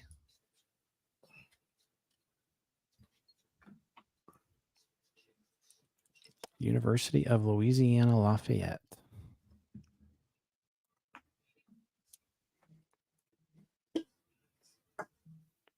Consensus rankings, the Gymalytics had him at 61.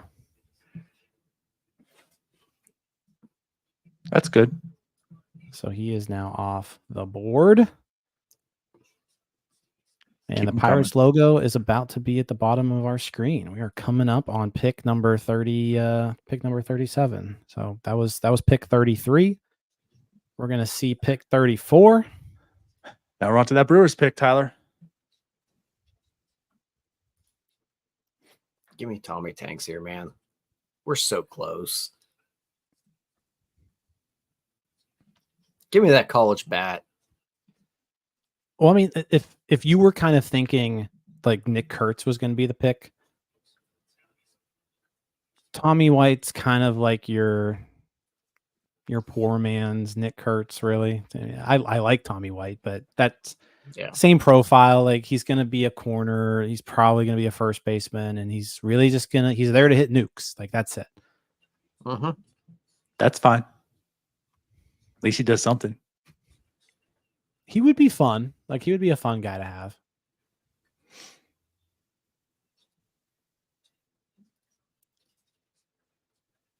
All right. Pirates logo officially on the bottom of the screen. So we are coming up. So is that your pick? Is that who we want? Like that's who I want. Tyler, is that your pick? That's who I want. I want the guy that hit well at a high level college program. Really without issue.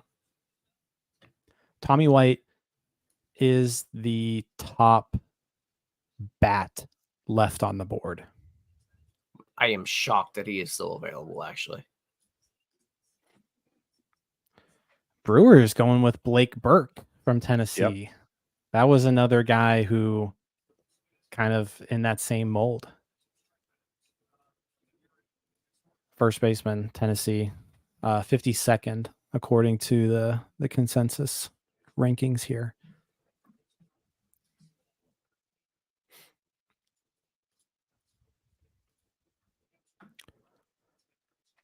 So, I mean, there's going to be some. I also wouldn't mind, like,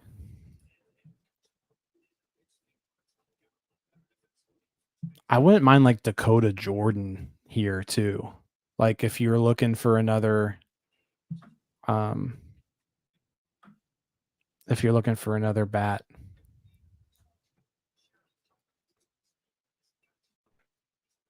Like, just another like freak athlete. Played wide receiver at Mississippi State.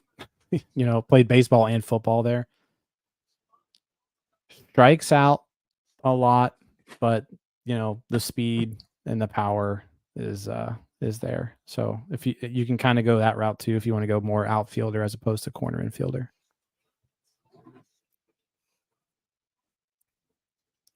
Sorry, I keep having to plug my phone in.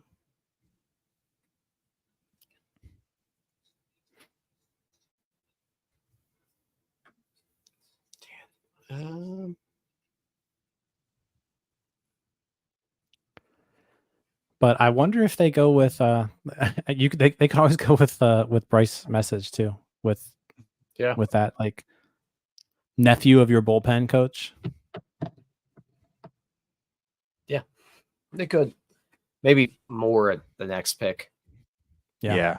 I'd feel more comfortable with that.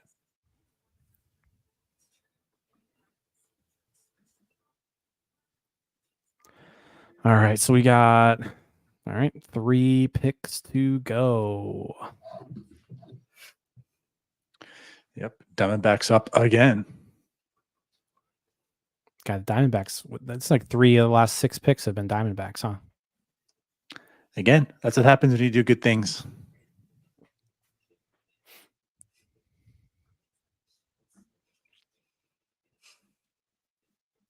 Okay, so Tommy White's your pick, Tyler? Tommy White is my That's pick. what you want? I'm okay with Brecht as well, though.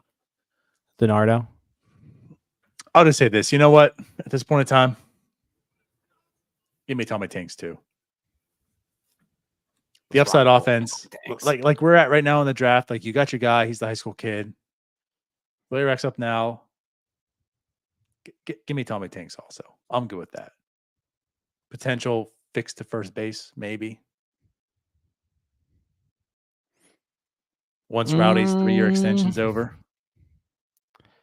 Yeah, I'm in the Tommy White or Dakota Jordan. Give me one of those two. Yeah. Probably Tommy White though. I'll go Tommy White. JD Dix. JD Dix is going to Arizona. Rankings had him 68th. So a lot of people in like that 60 area going, it seems like right now.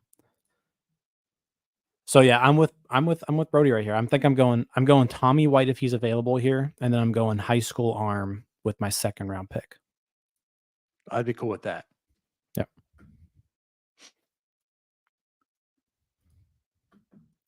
It's also kind of enticing having Brody Brecht still out there though too.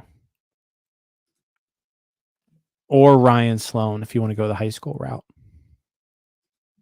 There's a lot of ways they could go here. But I'm gonna say Tommy White.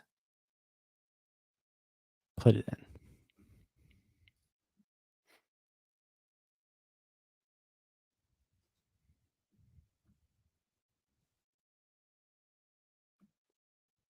I mean, Sloan is definitely very intriguing.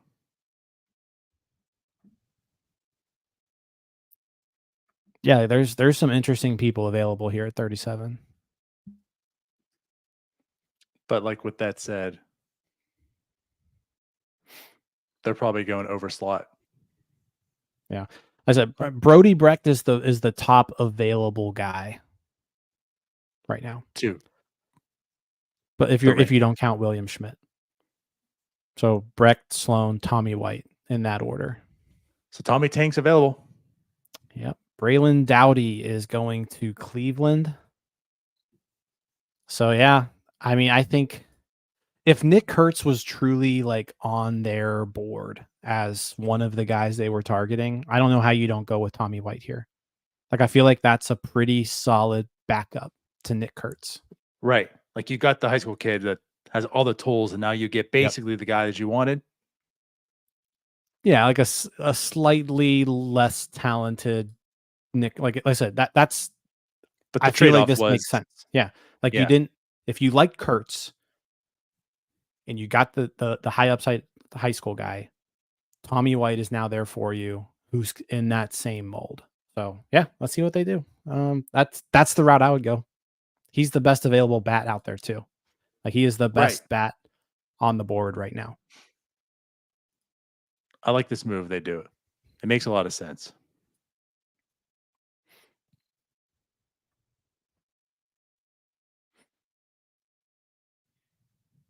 All right. Pirates are officially on the clock.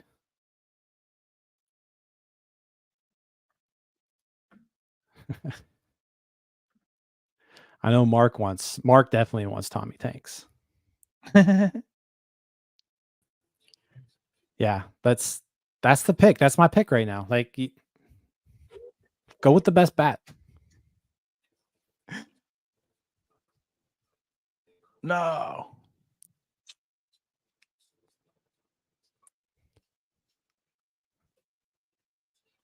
So we're getting word that they didn't do it.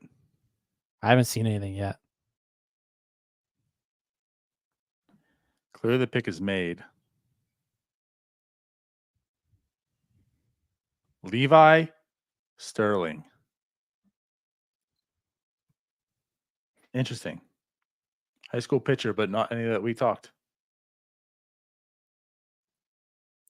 Levi Sterling. The consent, like Gymalytics has him as at 55. Okay. It's about where Pipeline is at. Yeah, he's 55 on Pipeline, 68 on Fangraphs, 58 on Pipeline, 55 on Baseball America, but 55 overall. Yeah, let's take a peek at Levi. Pitcher from Cali. Levi Sterling. Yeah, definitely not somebody who was on my radar with this pick. But okay. So, I mean, Notre Dame High School. He's also young. Hunter Green came from there. Giancarlo Stanton came from there. He's also young. He's 17. 6'5", 202, fastball, curveball, slider, changeup. He's already thrown his fastball 92 range, touching 94. He can really spin the baseball with a plus 80 mile per hour curve, and he throws strikes for an effective mid 80s sweeper. Changeup is an emerging pitch and can eventually give him a fourth above average or better offering. There were times this spring when his stuff trended in the wrong direction, though some scouts felt that might have been a matter of fatigue from playing shortstop regularly. His athleticism helps him repeat his delivery. He should be a solid strike thrower. There should be more in the tank velocity-wise as he matures. Committed to University of Texas. I mean, just looking at the scouting report, high school arm from California, 17, 6'5", like, is a projectable arm with good control. Looks like a good pick to me, to be honest. Like, I'm cool with that. On the opposite side of this, right? We're Tommy Tanks because XYZ. On the opposite side of this, for all the reasons I talked about early on in this draft, that's why I like it. I trust this team at this point in time, the way they've shown, to develop pitching. They went out and got this kid. Clearly, there's something they see in him. So let it happen. Again, like, if this is a true pitching factory, like we talked, for all the reasons we mentioned about Conner Griffin, like, if they can develop him, then those next wave of guys that can be trade chips, like, that's who he's going to replace. Like your Hunter Barcos and whatnot, you know, if those going to end up being trade chips because you need to acquire somebody, and you already have all those guys up there, he's eventually going to replace those. So I still like it. No, I mean, as far as like from a projectability standpoint, like I say he hasn't even turned 18 yet. So right. There's so much more room to grow with this guy. He turns Fangraphs 18 in a month and a half still. He's a September baby. Yeah, like he's still got time to go. But just another quick. That was the MLB pipeline scouting report I read earlier. Fangraphs, skinny 6'5" righty, relatively advanced repertoire, effortless delivery, short repeatable arm stroke, especially for his size. Fastball was in the upper 80s last fall with Team USA, 92 to 93 this spring. So he's already gained some ticks from last fall. Secondary pitches all have distinct shape and movement. He lives around the zone with them, but lacks precise command. None of the secondary weapons are particularly nasty right now. Requires projecting on him throwing everything a little bit harder. Lower variance high school prospect with back end starter projection is what Fangraph says. So cool. Yeah. I don't, like I said, high school arm there. I'm completely good with that. So Tommy Tanks the next pick. Hey, maybe.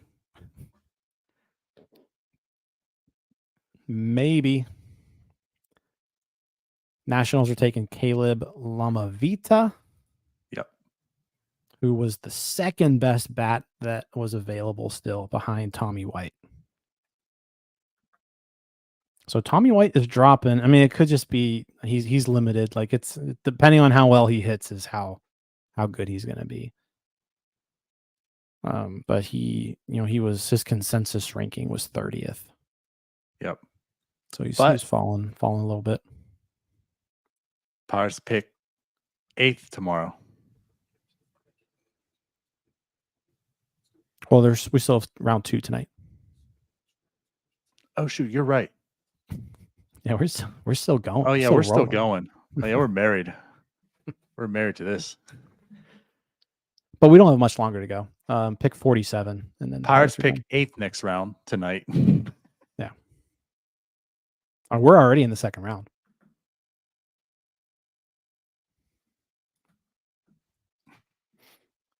And only 1 minute in between picks too. So we'll know the Pirates pick. Oh, this will fly in 8 minutes. So I think since they went the high school arm there, go with the college bat. Go with the college bat here. Tommy Tanks. And Tyler agrees. Tyler, if you disagree, blink. Tommy Tanks it is. I'm also not going to argue if they go with the local kid. Like David Shields could still be there. And this is really right in his territory on where he's going to be going. The Gymalytics has David Shields at 49 and the Pirates are picking 47. So, I have a soft spot for the local kids. Always kill us when they face us. So you might as well just have them that way. They don't have to pitch against you because that whoever and the thing picks, is too. Go ahead.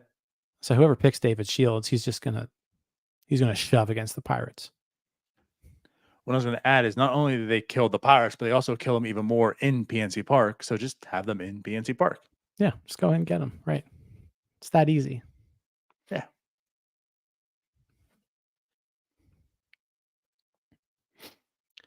All right. Oakland's pick is in. Not really seeing who it is yet, though. But Brody Brecht went the pick after. Right. So he was Colorado. He was that top arm available. They said in the chat, I'll try to find it. He didn't look too pleased, apparently. Going to Colorado. Yeah. I'll say this, Colorado ended up having a pretty decent draft, right? Like Colorado got Condon and then Brody Brecht. So they got arguably the best bat. And, let's see, 1, best 2, available. 3, 4. I've got him as the 1, 2, 3, 4, 5, 7th best arm in the draft. So not a bad first day for the Rockies, who typically do stupid things, Right.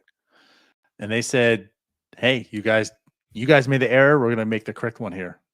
Yeah. I'll say this, Mark says it was, Mark says Gymalytics found its first flaw. Levi Sterling was on Gymalytics. It was 55th. So I mean, he was on there. He just wasn't really on the radar. Sean wants to see if we can get a best available scroll of Gymalytics. So let's do that. So let's pull up the Gymalytics, and we'll do a best available here. So, oh, Tommy White just went to the A's. Damn.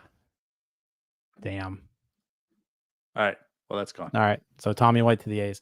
So Schmidt, obviously best available, 17th, but apparently he's told people that he's not going to the draft. He's going to go to school. Ryan Sloan, another high school arm, still available. He's 22nd. Makes you feel money. And then we head down to here are the next available guys. Again, Dakota Jordan is a guy who I was talking about before about targeting with that comp pick. So yeah, this is kind of where we're at right now. I'll kind of just do a scroll here. David Shields, again, the local kid from Mount Lebanon. Bryce Message, the nephew of the Pirates bullpen coach.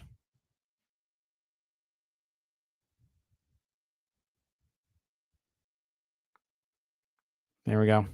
So that is what we are looking at.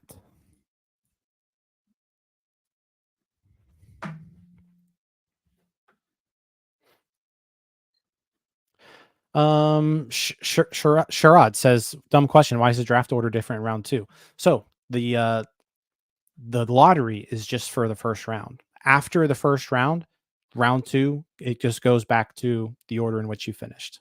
So, but the first round, those it was the first 16, 12, first 18 picks are technically a lottery. Is it 18? Okay. It's either 16 or 18. I was going to say 16 too. Yeah. I think everybody who didn't make the playoffs is technically in the lottery. David Shields picked by the Kansas City Royals. Yep. So like the two guys we're interested in. But hey, so David Shields from Mount Lebanon. Yeah. Mount Lebanon, David Shields. He goes to Kansas City. Yeah. TFL Royal. How about that?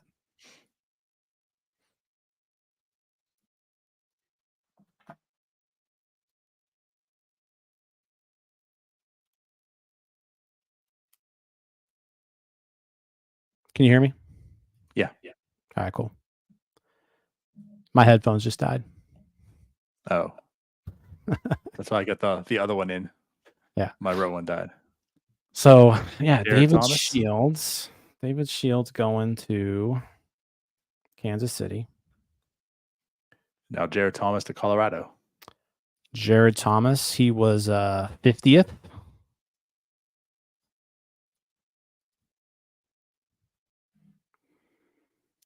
Who do we want now? Dean's asking. Give me Dakota Jordan. Give me the college bat, outfielder, power. Obviously, there's going to be flaws in his swing. I don't know how good we are at maybe fixing that, but the power and the athleticism is pretty enticing to me there. But they could also go back and do high school arm again here. Like they could always go back to that. Which there's plenty of those. Right. Like if you want to go the Ryan Sloan route, I don't know if he's so Ryan Sloan has a commitment to Wake Forest. And he's dropped quite a bit. So like he's the number 22 guy in the consensus in the Gymalytics.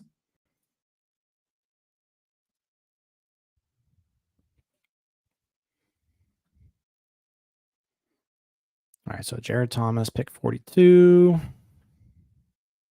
White Sox are going with Caleb Bonham.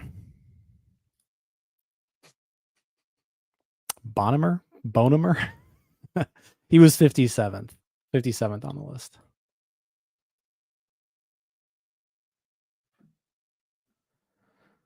So here, you know what? Let me let's bring Gymalytics back up so people can kind of see who's still available.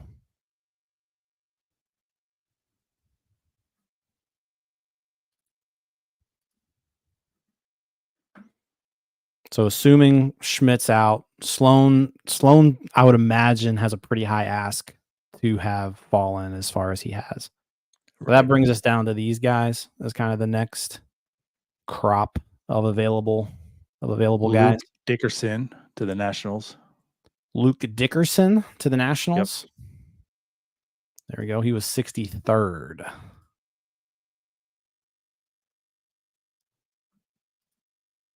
So definitely some talent.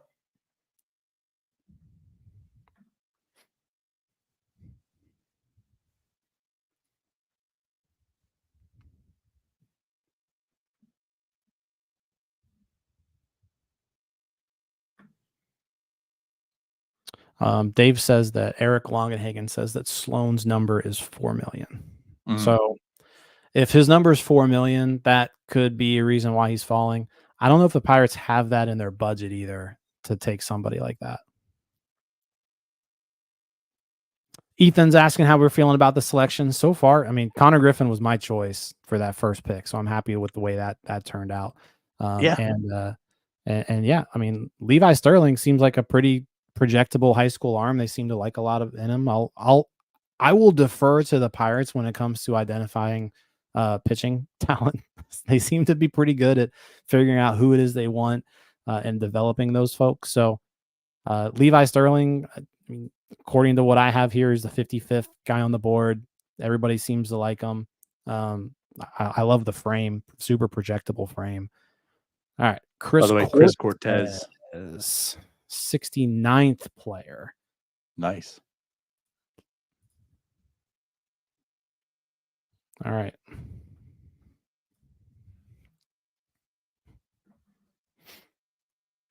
What's Tyler up to? His internet is just not there. That's true. His internet was in and out all day. He says it keeps getting booted. Yeah, we're almost done here. 2 more picks. Yep. Mets and Pirates. So I'm going either the like you could just go with another arm here. I said David Shields would have been cool here, but I'm also still like, I don't know, Dakota Jordan just seems intriguing to me. Just the athleticism, the power. He's on my radar right here. Yeah. Like I said, don't love the swing and miss stuff. But like the raw power. And he's sophomore, like he's younger. He's sophomore eligible. He just turned 21.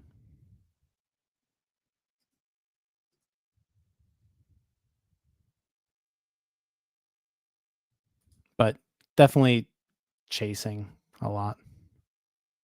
Like just he's got some work to do. Yeah, he's got some work to do. What was that? Santucci? Yep. To the Mets. All right, so the Pirates are on the board.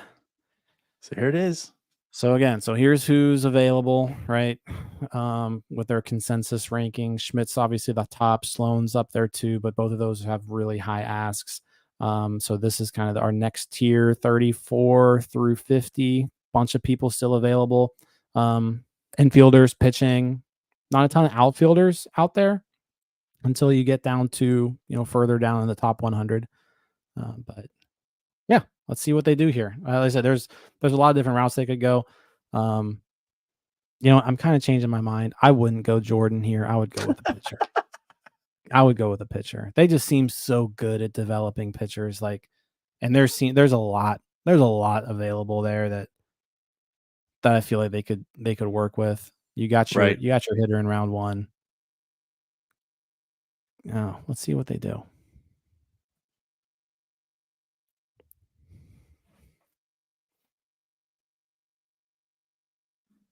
Alex says Jordan is beefy. He's a big dude.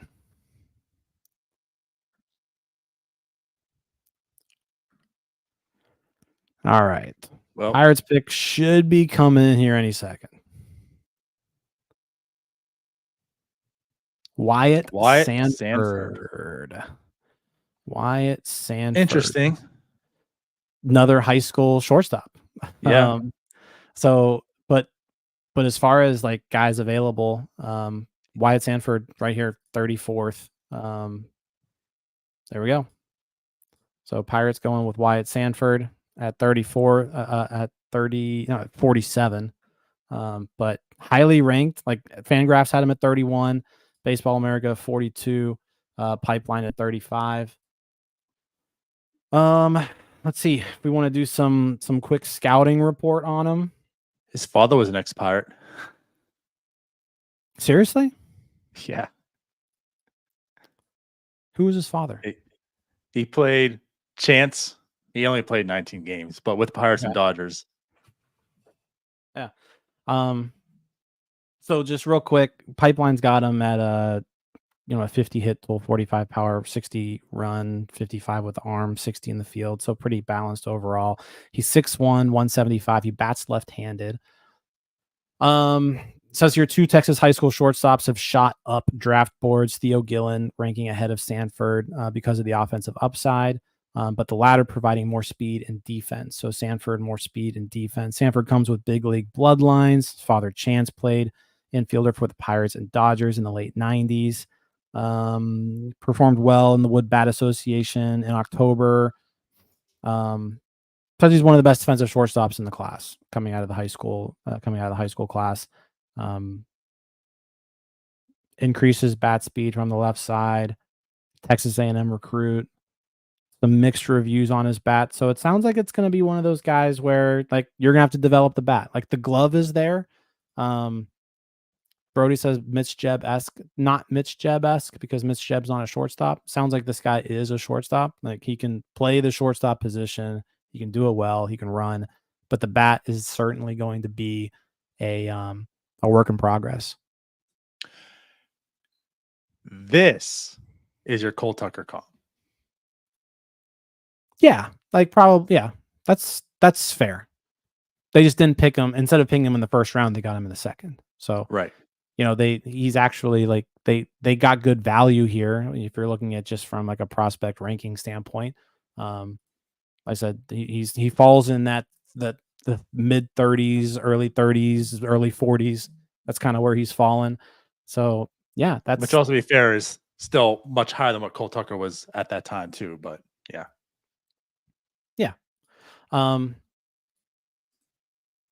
Yeah, not a bad pick. Like I said, for a second round pick, you're getting someone who looks like he's gonna at least be a shortstop and be able to play that position. Fangraphs kind of says the same thing on him. Bat is going to have to be developed. His contact performance is indicative of a below average hitter, but he has everyday shortstop tools if he can hit. But if not, he said he's a glove first utility guy. So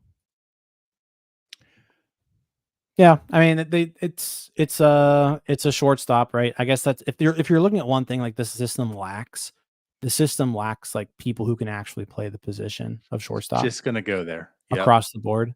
So they addressed that a little bit here in the first round and the second round. Right.